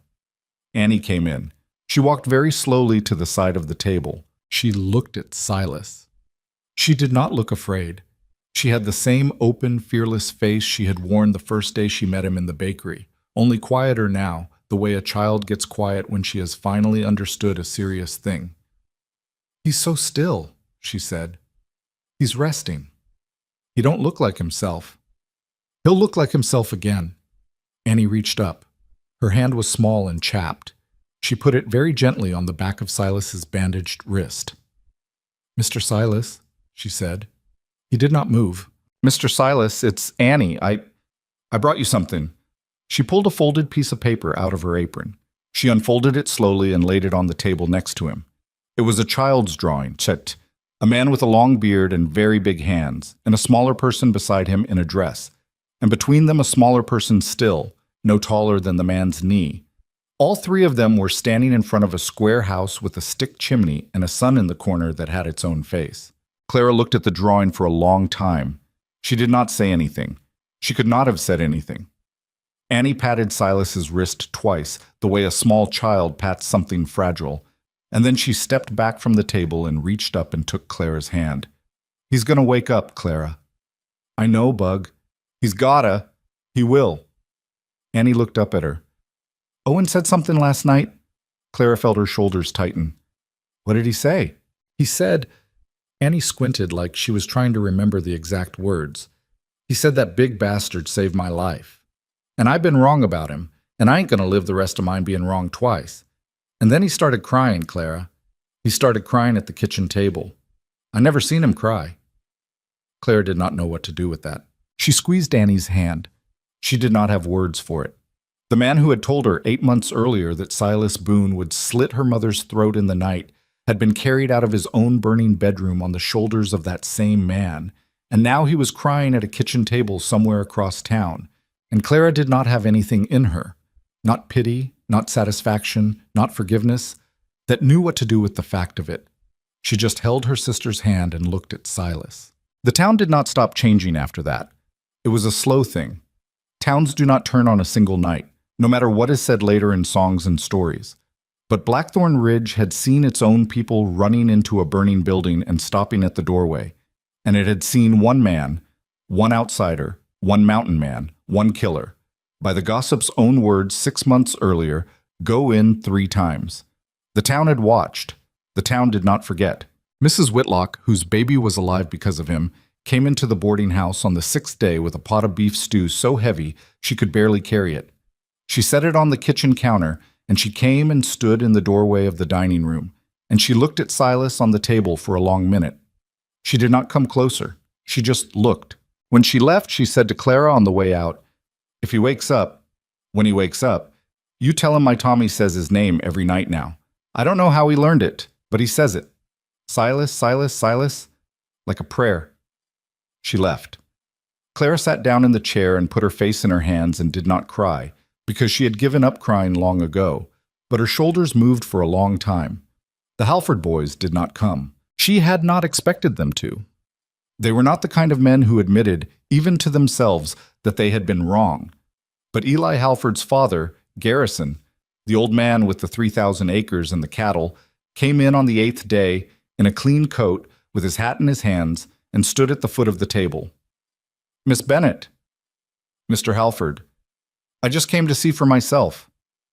"He's still breathing." "So I see." Garrison Halford looked down at Silas for a long moment. He was a hard old man with a face like a cliff, and Clara had known him her whole life as the kind of man who did not bend, who did not apologize, who did not change his mind. He had built his ranch on not changing his mind. "He went in for the Whitlock baby first," Garrison said. "Yes. Then the Carradines, then your folks. 3 houses. 3 houses, Miss Bennet." He turned his hat slowly in his hands. "My boys was wrong about him," he said. "I want it said. I want it said by me, where you can hear it. And I want it said where he can hear it when he wakes. My boys was wrong, and I was wrong, and there's a lot of us in this town that's been wrong, and will do better. That's all. Clara did not say anything. She did not trust her voice. Garrison Halford put his hat back on. He nodded once to her. He walked out. She sat there a long time after he was gone. Silas first spoke a real word on the 9th morning. Clara was alone with him. The sun was just coming up through the dining room window, gray and thin and slow, and she was holding his hand and watching his face the way she had watched it for 9 days. And his eyes opened, and he looked at her, and for the first time in 9 days he was there, really there, behind his eyes. "Clara," he said. His voice was a scrape. "Silas? Where?" "Mrs. Halloran's, the boarding house. You're alive. You did it. They're all alive. Annie. Annie's alive. My mother's alive. Owen's alive too." "Owen?" He closed his eyes again. He was so tired. She could see how tired he was. "He saved you," she said. "He kept telling people. He's been telling everyone. The town knows, Silas. They all know what you did." "Don't matter?" "It does." "Don't matter, Clara." He opened his eyes. He looked at her. Only one thing matters." "What?" "You're alive." She bent down and pressed her forehead to his. He smelled like sweat and smoke and the rough soap Mrs. Halloran used on his bandages. She did not care. She kept her forehead there for a long time, and his breath was warm against her chin, and he was alive, he was alive, he was alive. "You scared me," she whispered. "I know." "You went up to that roof, Silas, and you stopped moving, and you looked at me like—" "I know." "Like you were deciding." He was quiet a second. "I was," he said. "Don't. I'm sorry. Don't ever decide that again. All right. Promise me." He looked up at her. His eyes were the same steel gray they had been on the road 8 months ago, in the dust storm, when she had been pinned under her wagon and a hand had moved in the dirt. "I promise," he said. He healed slow. Not the way a young man heals. Slow. The burns on the backs of his hands were the worst. The skin came in patchy, and there were 2 places on the right hand where it didn't come in at all, and the fingers there would never bend quite the same again. His chest had been smoke-scorched from the inside, the doctor said, and he would breathe a little harder than he used to for the rest of his life, especially when the cold came in. He did not complain. Clara did not expect him to. He was not a man who had ever known how to complain. He was a man who knew how to absorb. That had been his whole life, to absorb and not say. She found out what he had been holding in on the 12th day. He had been moved upstairs by then to a small room at the back of the boarding house. He could sit up. He could eat a little. He was still pale under the beard, and his hand shook when he held a spoon, but he was healing, and Mrs. Halloran had stopped saying if and started saying when. Clara had brought him broth. He had finished it. She had taken the bowl away and come back and sat on the chair by the bed, and she had thought he was asleep. But he was looking at the ceiling, and after a long minute he said very quietly, "Sarah." "What?" "My wife. Her name was Sarah." Clara did not move. "Tell me," she said. He told her. He told her in the way a man tells a thing he has not told in 23 years. Slow, and out of order, and with long silences in the middle where he had to stop because the words got stuck. He had been a different man then, younger, smaller in the soul, not the body. He had been a trapper even then, but only in the seasons. The rest of the year he and Sarah had lived in a small valley 2 days east of the Coldwater Range, in a cabin he had built with his own hands the summer they were married, and they had been there 4 years when the girl came. The girl. He could not say her name at first. Clara waited. He tried again. The girl had been 3 years old the summer the raiders came down out of the hills. "I was up the trap line," he said. 3 days out. "I knew the men. I knew them. There was a fight at a trading post a month before. I'd put a knife in one of theirs. I didn't kill him. I should have. He came back with friends, and I was 3 days away, and Sarah was alone with the girl." Clara was holding his hand. She did not realize she had picked it up. "When I came back," he said, the cabin was gone. The cabin was just gone. I went looking. I went looking for them for 9 days. I found them on the 9th day, together. They was They was together. She had her arms around the girl when I found 'em. She'd been trying to. He stopped. He did not cry. He had not cried for 23 years. He had not, Clara thought, known how anymore. I killed the men, he said. Not all at once. Over years. 4 of them. Took me 5 years to find the last one. After that, I went up the mountains and I told myself I was done. I told myself I'd had what I was going to have. That was the bargain I made. I'd had it, and now I'd be alone, and that'd be the price for not being there, for being 3 days up the trap line. Silas? And then there was a wagon, he said. He looked at her. And a hand. Silas. And I rode past for half a mile, Clara. I want you to know that. I rode past for half a damn mile, telling myself I wasn't going back, telling myself I'd seen enough wagons in my life, telling myself the bargain was the bargain. And then I turned around. I don't know why. I just turned around. And ever since I turned around, I've been afraid every day that the bargain was going to come due, and you was going to be the way it came. Clara took his hand in both of hers. She lifted it. She pressed it against her cheek. The bandages were rough against her skin. She did not care. Listen to me, she said. All right. There was no bargain. Clara, there was no bargain, Silas. There never was. You've been carrying a thing for 23 years that was never yours to carry. You didn't kill them. The men who killed them killed them. You've been 3 days up the trap line your whole life since, and nothing that happens to me is going to be a price for a thing you didn't do. He looked at her. His eyes were wet now. He had said he could not cry anymore. She saw, looking at him, that he had been wrong about that too. I don't deserve, he started. Stop. Clara, stop. I don't want to hear the word deserve come out of your mouth one more time, Silas Boone. I have heard it my whole life, from my stepfather, from the Halford boys, from everybody in this town that ever looked at my face and decided what I did or didn't deserve. I am done with that word. I am done with it forever. And you don't get to use it on yourself in front of me either. Not anymore. He did not say anything. He just looked at her. After a long time, he said, All right. All right, what? All right, Clara. She lowered his hand to the blanket and held it there, and the room was very quiet around them, and outside the window the late autumn light was thin and cold and gold, and the small noises of the boarding house went on below them, Mrs. Halloran moving in the kitchen, a chair scraping, a dog barking down the street. He recovered enough to walk on the 18th day. He did it badly, could not stand straight without the left side of his chest pulling him forward, and his right hand could not yet make a proper fist. But he walked. He walked from the bed to the door and back, leaning on Clara's shoulder, and Mrs. Halloran clapped from the doorway like a woman watching a child take its first step.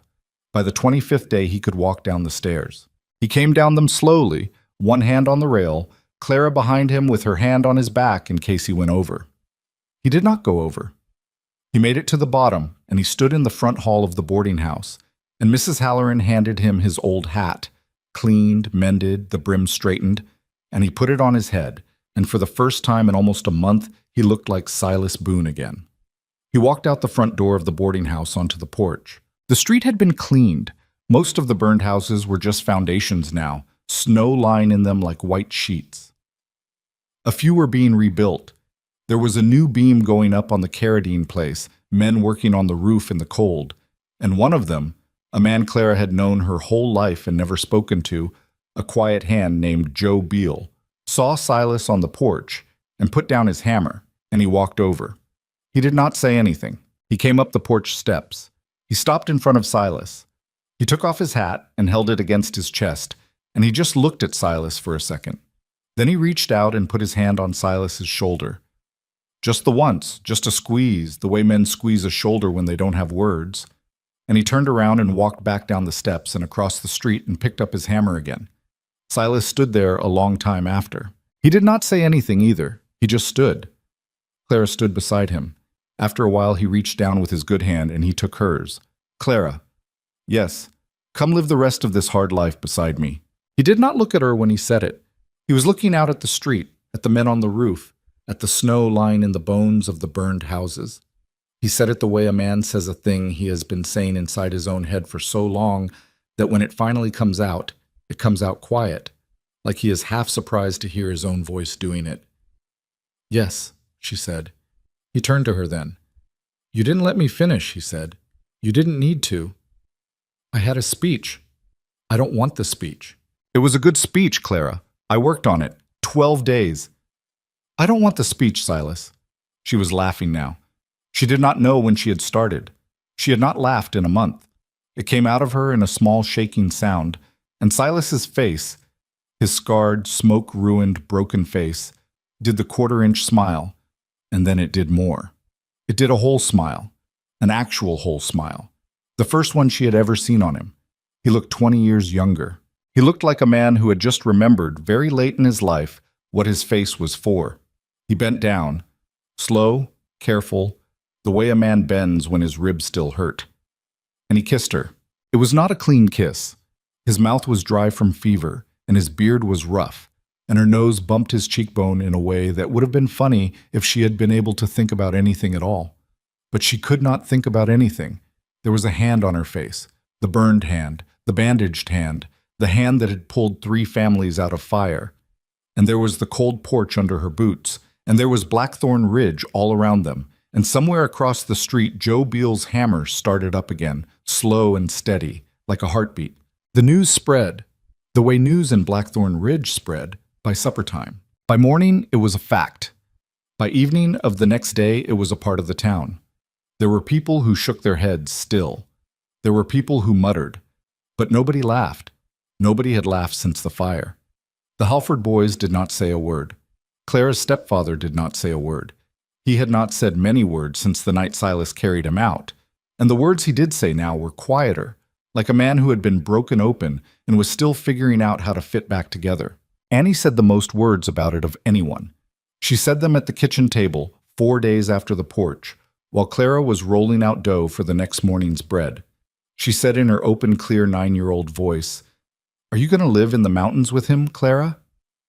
"Yes, Bug." "All the way in the mountains?" "All the way." "Will you come visit?" "Every month." "Every month?" "At least." Annie thought about that. "All right," she said. "But you got to tell me about the bears." "What about the bears?" "If you see one, I want to know." "I'll tell you about every bear, Annie. I swear." "Good," Annie said. She went back to her supper. She ate 3 bites of potato. Then she said without looking up, "I like him, Clara." "I know you do, Bug." "He let me touch his beard once." "I know." "It was scratchier than I thought." Clara laughed. She put both hands down on the table on either side of the dough, and she laughed, and her shoulders shook, and Annie kept eating her potato like nothing was happening.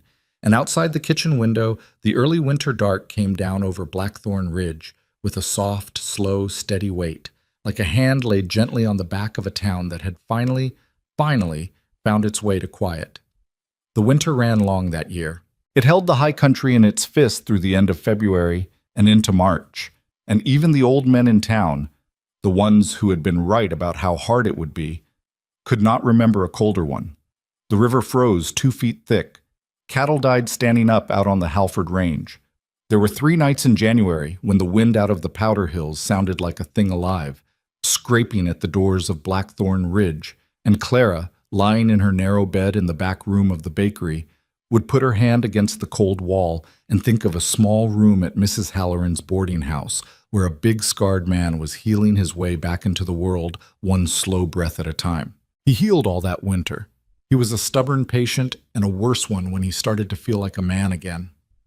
By February, he was insisting on splitting the boarding house's wood. By the middle of the month, he was walking down to the bakery before sunrise, the way he had before the fire, except slower now, with a small hitch in his stride that Clara pretended not to notice, and which Mrs. Halloran clucked about loudly enough that everybody noticed it for her. His right hand never fully came back. The 2 fingers that had been worse burned would not bend past a certain angle, and the skin across the knuckles stayed pale and shiny in a way that did not tan in summer, and on cold mornings the joints ached so badly he could not hold a coffee cup. He learned to drink coffee with his left hand. He learned to do most things with his left hand. He did not complain. He did not, as far as Clara ever saw, even let himself look at the ruined hand for very long. When he caught himself looking, he turned it over, the way a man turns over a thing he does not want to argue with. She watched him do it once and said, "It's all right, Silas." "What is?" "To look at it, to be sad about it." He thought about that. "I ain't sad about it," he said. "No? It bought something. It bought Annie. It bought your mama. It bought the Whitlock baby. A hand is a fair price for that. Cheap, even. I'd have paid both." She didn't have an answer for that. She kissed the back of the ruined hand, and that was the end of the conversation. And they did not speak of it again.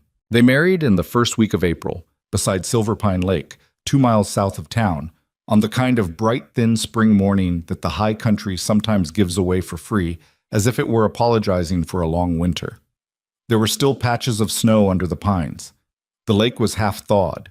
The ice along the shore was clear and dark, and you could see the small rocks under it like a window into another season. It was not a fancy wedding. There was no minister because Silas had not set foot in a meeting house in 23 years and was not about to start, and Clara had given up on those rooms a long time before that, herself. There was an old judge named Holloway who rode in from Pine Hollow and read the words out of a small black book of his own, and there was a fiddler from the Halford Ranch who played a slow tune that did not have a name Clara recognized, and there were maybe 40 people standing in the snow. 40. Clara had thought there might be a dozen. There were 40. There were the Whitlocks, the whole family, with little Tommy Whitlock on his father's shoulders, fat now and pink-cheeked, the baby who had been pulled from a window in November and did not know yet that he had been. There were the Carradines, all 6 of them, the youngest holding a bouquet of dried sage tied with a piece of yarn because there were no flowers yet that spring. There was Mrs. Halloran weeping openly and not caring. There was Pell with his sharp chicken eyes shining. There was old Marsh from the livery. There was the blacksmith and his wife. There was the laundry woman who had brought the linen, standing at the back with her arms folded, who looked angry the entire time, and who Clara understood now was angry because that was just how the woman's face looked when she was about to cry. Garrison Halford was there. His sons were not. Clara did not ask why. Garrison nodded to her once, slow, when she met his eye, and she nodded back. And that was all that needed to be said. Owen Slate was there. He stood at the back, his hat in his hands, and he had been sober for 19 days, which was the longest he had been sober in 8 years. Clara's mother stood next to him with her hand on his arm.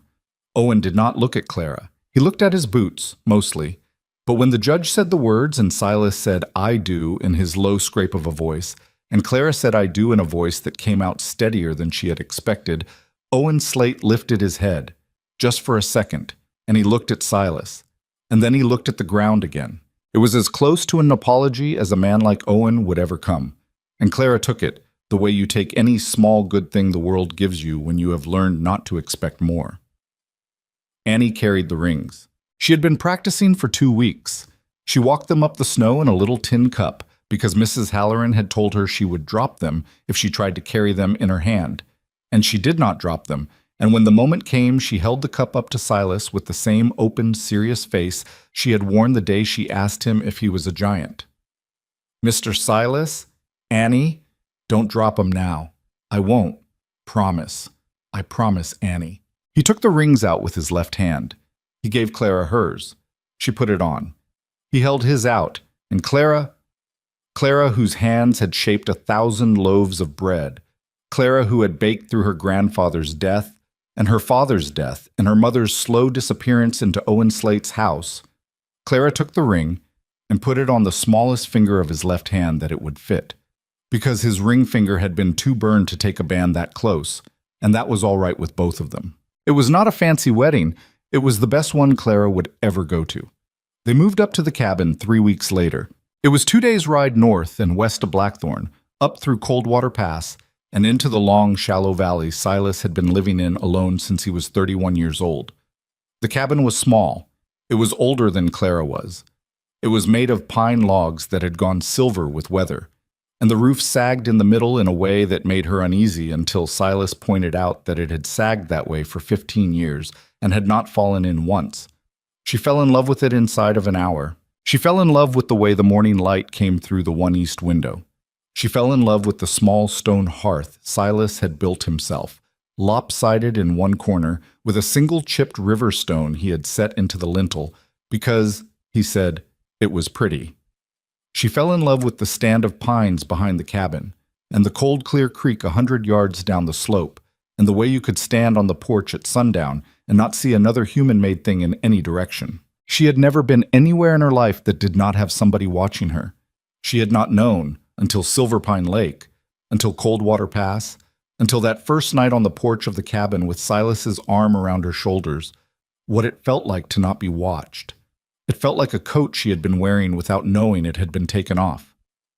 She wept that first night. She wept for about an hour, quietly, sitting on the porch step with Silas beside her, and she could not have said exactly what she was weeping about.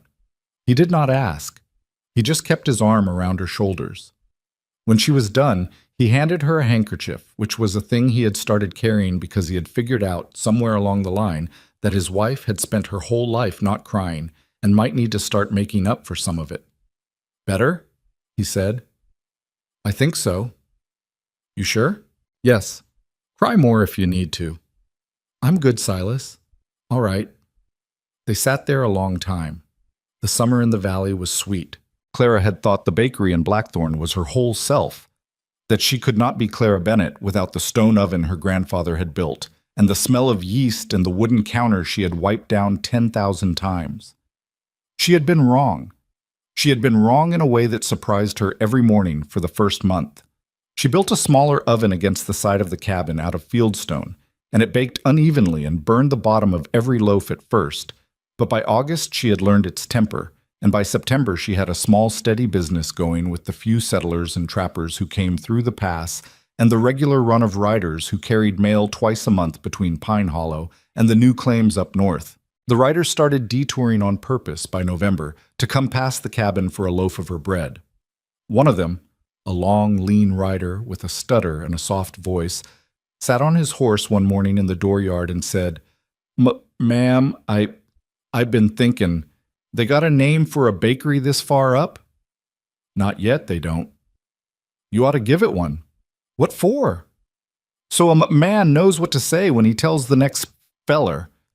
Clara thought about it for a week. She named the place the Silver Pine, because that was the lake where she had married Silas, and because she liked the sound of it.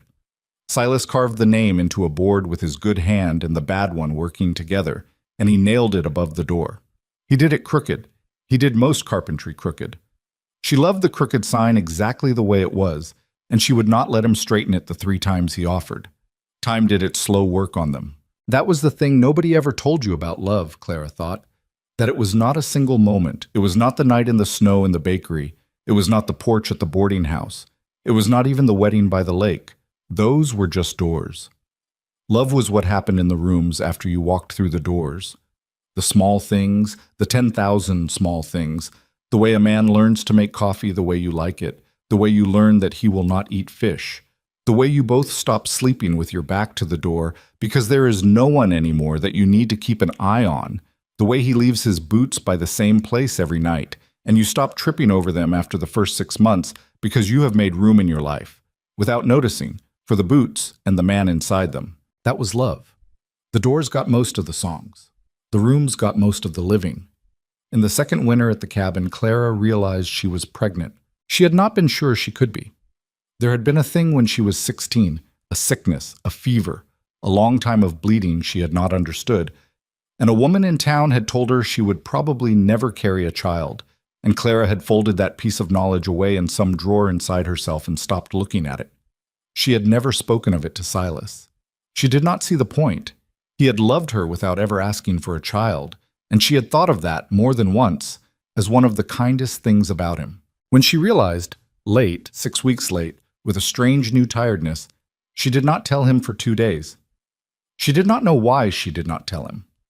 She thought maybe she was afraid of saying it out loud because saying it out loud might make it not true. She had spent the first half of her life learning that good things, said out loud, often went away. She told him on the 3rd evening. They were in the cabin. He was oiling a trap by the fire, the way he did in the evenings now, slowly, because his bad hand did not move as fast as his good one. She was sitting at the table with her hands flat on the wood. "Silas? Look at me." He looked up. He saw her face. He put the trap down. He had been married to her for almost 2 years by then. He knew her face better than his own. "What is it?" he said. I, I think, Clara. "I'm with child, Silas." He did not move for a long second. Then he stood up. He did not say anything. He came around the table to her, and he knelt down in front of her chair. Slow, with the small grunt his knees made now. And he put his big scarred hands on either side of her waist, and he pressed his forehead against her stomach. He stayed that way for a long time. He did not say a word. When he finally pulled back, his face was wet, and he did not try to hide it, and she did not pretend not to see it. He reached up and put his hand on her cheek. "You sure?" he said. "As sure as I can be." "Clara." "Yes." He did not have words. He did not need them. He pulled her down off the chair into his lap on the floor in front of the fire, and he held her against his chest, and his heart was beating very fast, and she could feel the rough scar along the crooked thumb of his left hand against her hair, and he just held her, just held her, just held her. The daughter was born in late summer. It was not an easy birth. Clara had heard women in Blackthorn tell stories of births, and she had always wondered which parts were true and which parts were the things women said to scare other women. She found out which parts were true. It took most of 2 days. There was an old midwife from Pine Hollow who Silas had ridden out to fetch. 16 hours each way through hard country, and he made it in 14. And there was a stretch in the middle of the second night when Clara was sure she was going to die in the cabin in her own bed. She did not die. She held her daughter in the gray light of the next morning, and she looked down at the small wrinkled red face and the dark curls already, just like Clara's. And she said, "Hello." She had not known what else to say. Silas came in then. He had been pacing the dooryard. He came in slow, the way he came into every room, and the midwife stepped aside and he sat down on the edge of the bed, and he looked at his daughter for a long time without touching her. "Can I?" he said. "She's your daughter, Silas. I'm afraid I'll hold her." He held her, his hands, his ruined hand. He cradled the baby in both of them, the burned one underneath, the good one on top, and he was so careful that Clara thought he had forgotten how to breathe. The baby opened her eyes. They were not blue, the way babies' eyes are supposed to start. They were already a strange, clear, stormy gray, the gray of weather over mountains. And she looked at her father, Silas Boone, who had not cried in 23 years, and who had cried twice in the 2 years since, cried for the third time. They named her Sarah. It was Clara's idea. She had thought about it for a long time. She had asked herself all through the pregnancy whether it was the right thing to give a living child the name of a dead one, and she had decided, finally, that it was. Because Silas had spent 23 years thinking the name was something he was not allowed to say. And Clara had decided that there was no name in the world that should be made into a stone in a man's chest. Silas cried again when she suggested it. He did not argue. He just nodded, his head down, his shoulders moving. The Sarah of the cabin grew up with mountains for walls, and her father's storm-gray eyes and her mother's stubbornness. She was a wild, small creature. She walked at 10 months. She had words at 1 year and sentences at 1.5. By the time she was 3, she could climb the pine behind the cabin almost to the lower branches and would not come down until Silas growled at her. And when he growled, she laughed at him, because she had figured out by the age of 2 that her father's growl was a thing he saved for her and was not at all the same as his real anger. He had no real anger anymore. That was the thing the years did to him. The man who had walked into a dust storm with a rifle on his back and a face like a thing carved out of stone. That man was still in there somewhere. And Clara saw him sometimes, on hard mornings, in winter, when the bad hand hurt and the bad lung tugged. But mostly, he was gone. The man in his place was slower and gentler, and laughed at things now. And once a year, every November, around the 7th, would sit out on the porch alone for an hour or two with a cup of coffee, watching the trees, not saying anything. Clara never bothered him those hours. She knew what they were.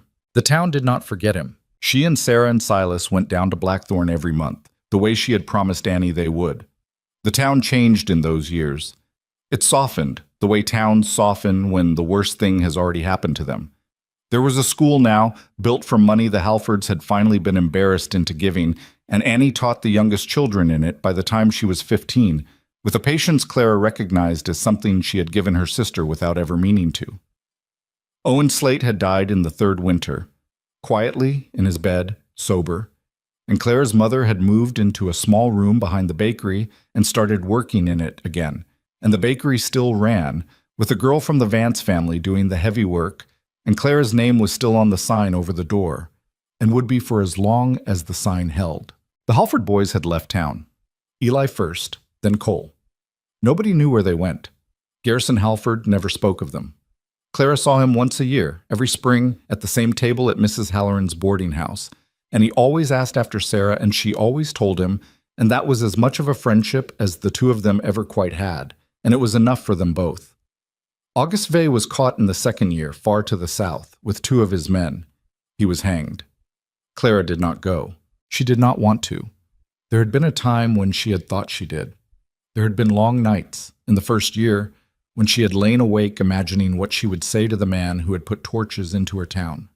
But by the time the news came that he was dead, she found that she did not want the words anymore. She did not even want to be in the room. She wanted, instead, to be in her own kitchen, kneading her own bread, with her own husband sitting at the table behind her oiling a trap, with a small dark-haired girl in the corner of the floor lining up pine cones in a row because she had decided the pine cones had to march somewhere. That was the only revenge she had room for anymore. That was what nobody had told her about love either. That the thing you had thought you wanted, the closure, the apology, the punishment, would shrink in the light of the thing you finally had. The years went by. They were not perfect years. Clara wanted to be clear in her own mind when she thought back on them that they had not been perfect. There were winters when the bad hand was so bad Silas could not sleep, and he was hard to live with those weeks. There was a year Sarah was sick with a fever that scared them both worse than anything ever had, including the fire. There were arguments. There was a stretch in their 7th year together when Clara, for reasons she would not understand for a long time afterward, was angry at her husband for almost a month, and would not say why, because she did not quite know herself. And Silas was patient through it the way he was patient through most things. But he was not perfectly patient. He snapped at her once, hard, and she snapped back harder, and they did not speak that night and slept on opposite edges of the bed, and Clara cried into her pillow without making a sound. In the morning he made her coffee. He did not apologize. He just put the cup in front of her, and he said, "I love you, Clara, and I don't know what I done, but I'm sorry I done it." And Clara had laughed, half a laugh, and she had said, "You didn't do anything, Silas. I did. I'm the one. I'm sorry." And that was that. And they did not speak of the month again, and a few weeks later she figured out, alone washing dishes by the window, what she had been so angry about, and it was a small thing, and she let it go, and she did not bring it up. That was a marriage. The doors got the songs. The rooms got the living. One evening, late, when Sarah was 4 years old, Clara sat on the porch of the cabin and watched Silas rock their daughter beside the fire through the open door. Sarah had fallen asleep against his chest. His big ruined right hand was cupped around the back of her small head, and his left hand was holding her against him, and his face, his weather-cut, scarred, smoke-ruined face, was bent over hers in a kind of stillness that Clara had no word for. She thought, looking at him, about the road outside town. She thought about a hand under a wagon. She thought about how he had said he rode past for half a mile. And she thought, with a clarity that came over her like a slow, cool wind off the mountains, that the story she had been telling herself for years, the story of being saved, the story of the mountain man coming out of the dust to lift her wagon, had never quite been the right story. He had not saved her. She had not saved him. Not really. Not by themselves. What had happened, instead, was that two people who had each spent a long time being told they were not worth the trouble of stopping for had stopped for each other. And then, having stopped, had stayed. That was all. That was the whole of it. They had not been special. They had not been chosen by anything. They had just stayed. She thought that was the lesson, if there was one, that you did not have to be rescued. You did not have to be deserving. You did not have to be whole. You only had to be the kind of person who would turn the wagon around after riding past for half a mile. And you had to find another person who would do the same. And then, having found that person, you had to stay. You had to stay through the bad hand and the bad lung and the bad month. You had to stay through the angry stretch and the silent stretch, and the stretch where you both forgot, for a few days, why you had ever wanted each other in the first place. You had to keep choosing it, over and over. The choosing was the love, not the moment in the snow, not the porch, not the lake. The choosing, every morning, to put the coffee cup down on the table for the other person. She thought, watching him with their daughter, that she had spent the first 24 years of her life being told she was not worth being chosen. And she thought, with a kind of grief and a kind of fierceness mixed together so fine she could not pull them apart, of every other woman in every other town who was being told the same thing right now. She hoped, for each of them, that there was a road, and a wagon, and a hand, and someone, anyone, willing to turn around. Inside the cabin, Silas finally looked up and saw her watching him through the doorway.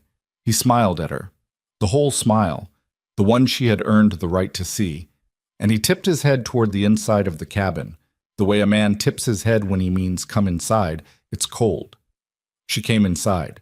She closed the door behind her. The fire was warm. Their daughter was sleeping. The wind moved through the pines outside the cabin in a long, quiet sound that had been moving through those pines longer than any of them had been alive. Clara Boone, who had once been Clara Bennett of the Blackthorn Bakery, sat down beside her husband, and she put her head on his shoulder, and she watched their daughter sleep, and she thought, here, this is the room I was always trying to find. And after a while, when the fire had burned down low and the cabin had gone quiet around them, Silas leaned his head against hers, and he closed his eyes, and he said, very quietly, the way he said all the important things, "Thank you, Clara." For what? For the hand. What hand? Under the wagon, the one that moved. She did not answer. She did not need to. Outside, in the wild silence of the high country, where loneliness had once ruled both their lives, the night came down soft and slow over the cabin, and the world held its breath. And two people who had stopped for each other a long time ago held each other in the only place either of them had ever truly belonged. And the fire burned low, and the dark closed gentle around them, and they stayed.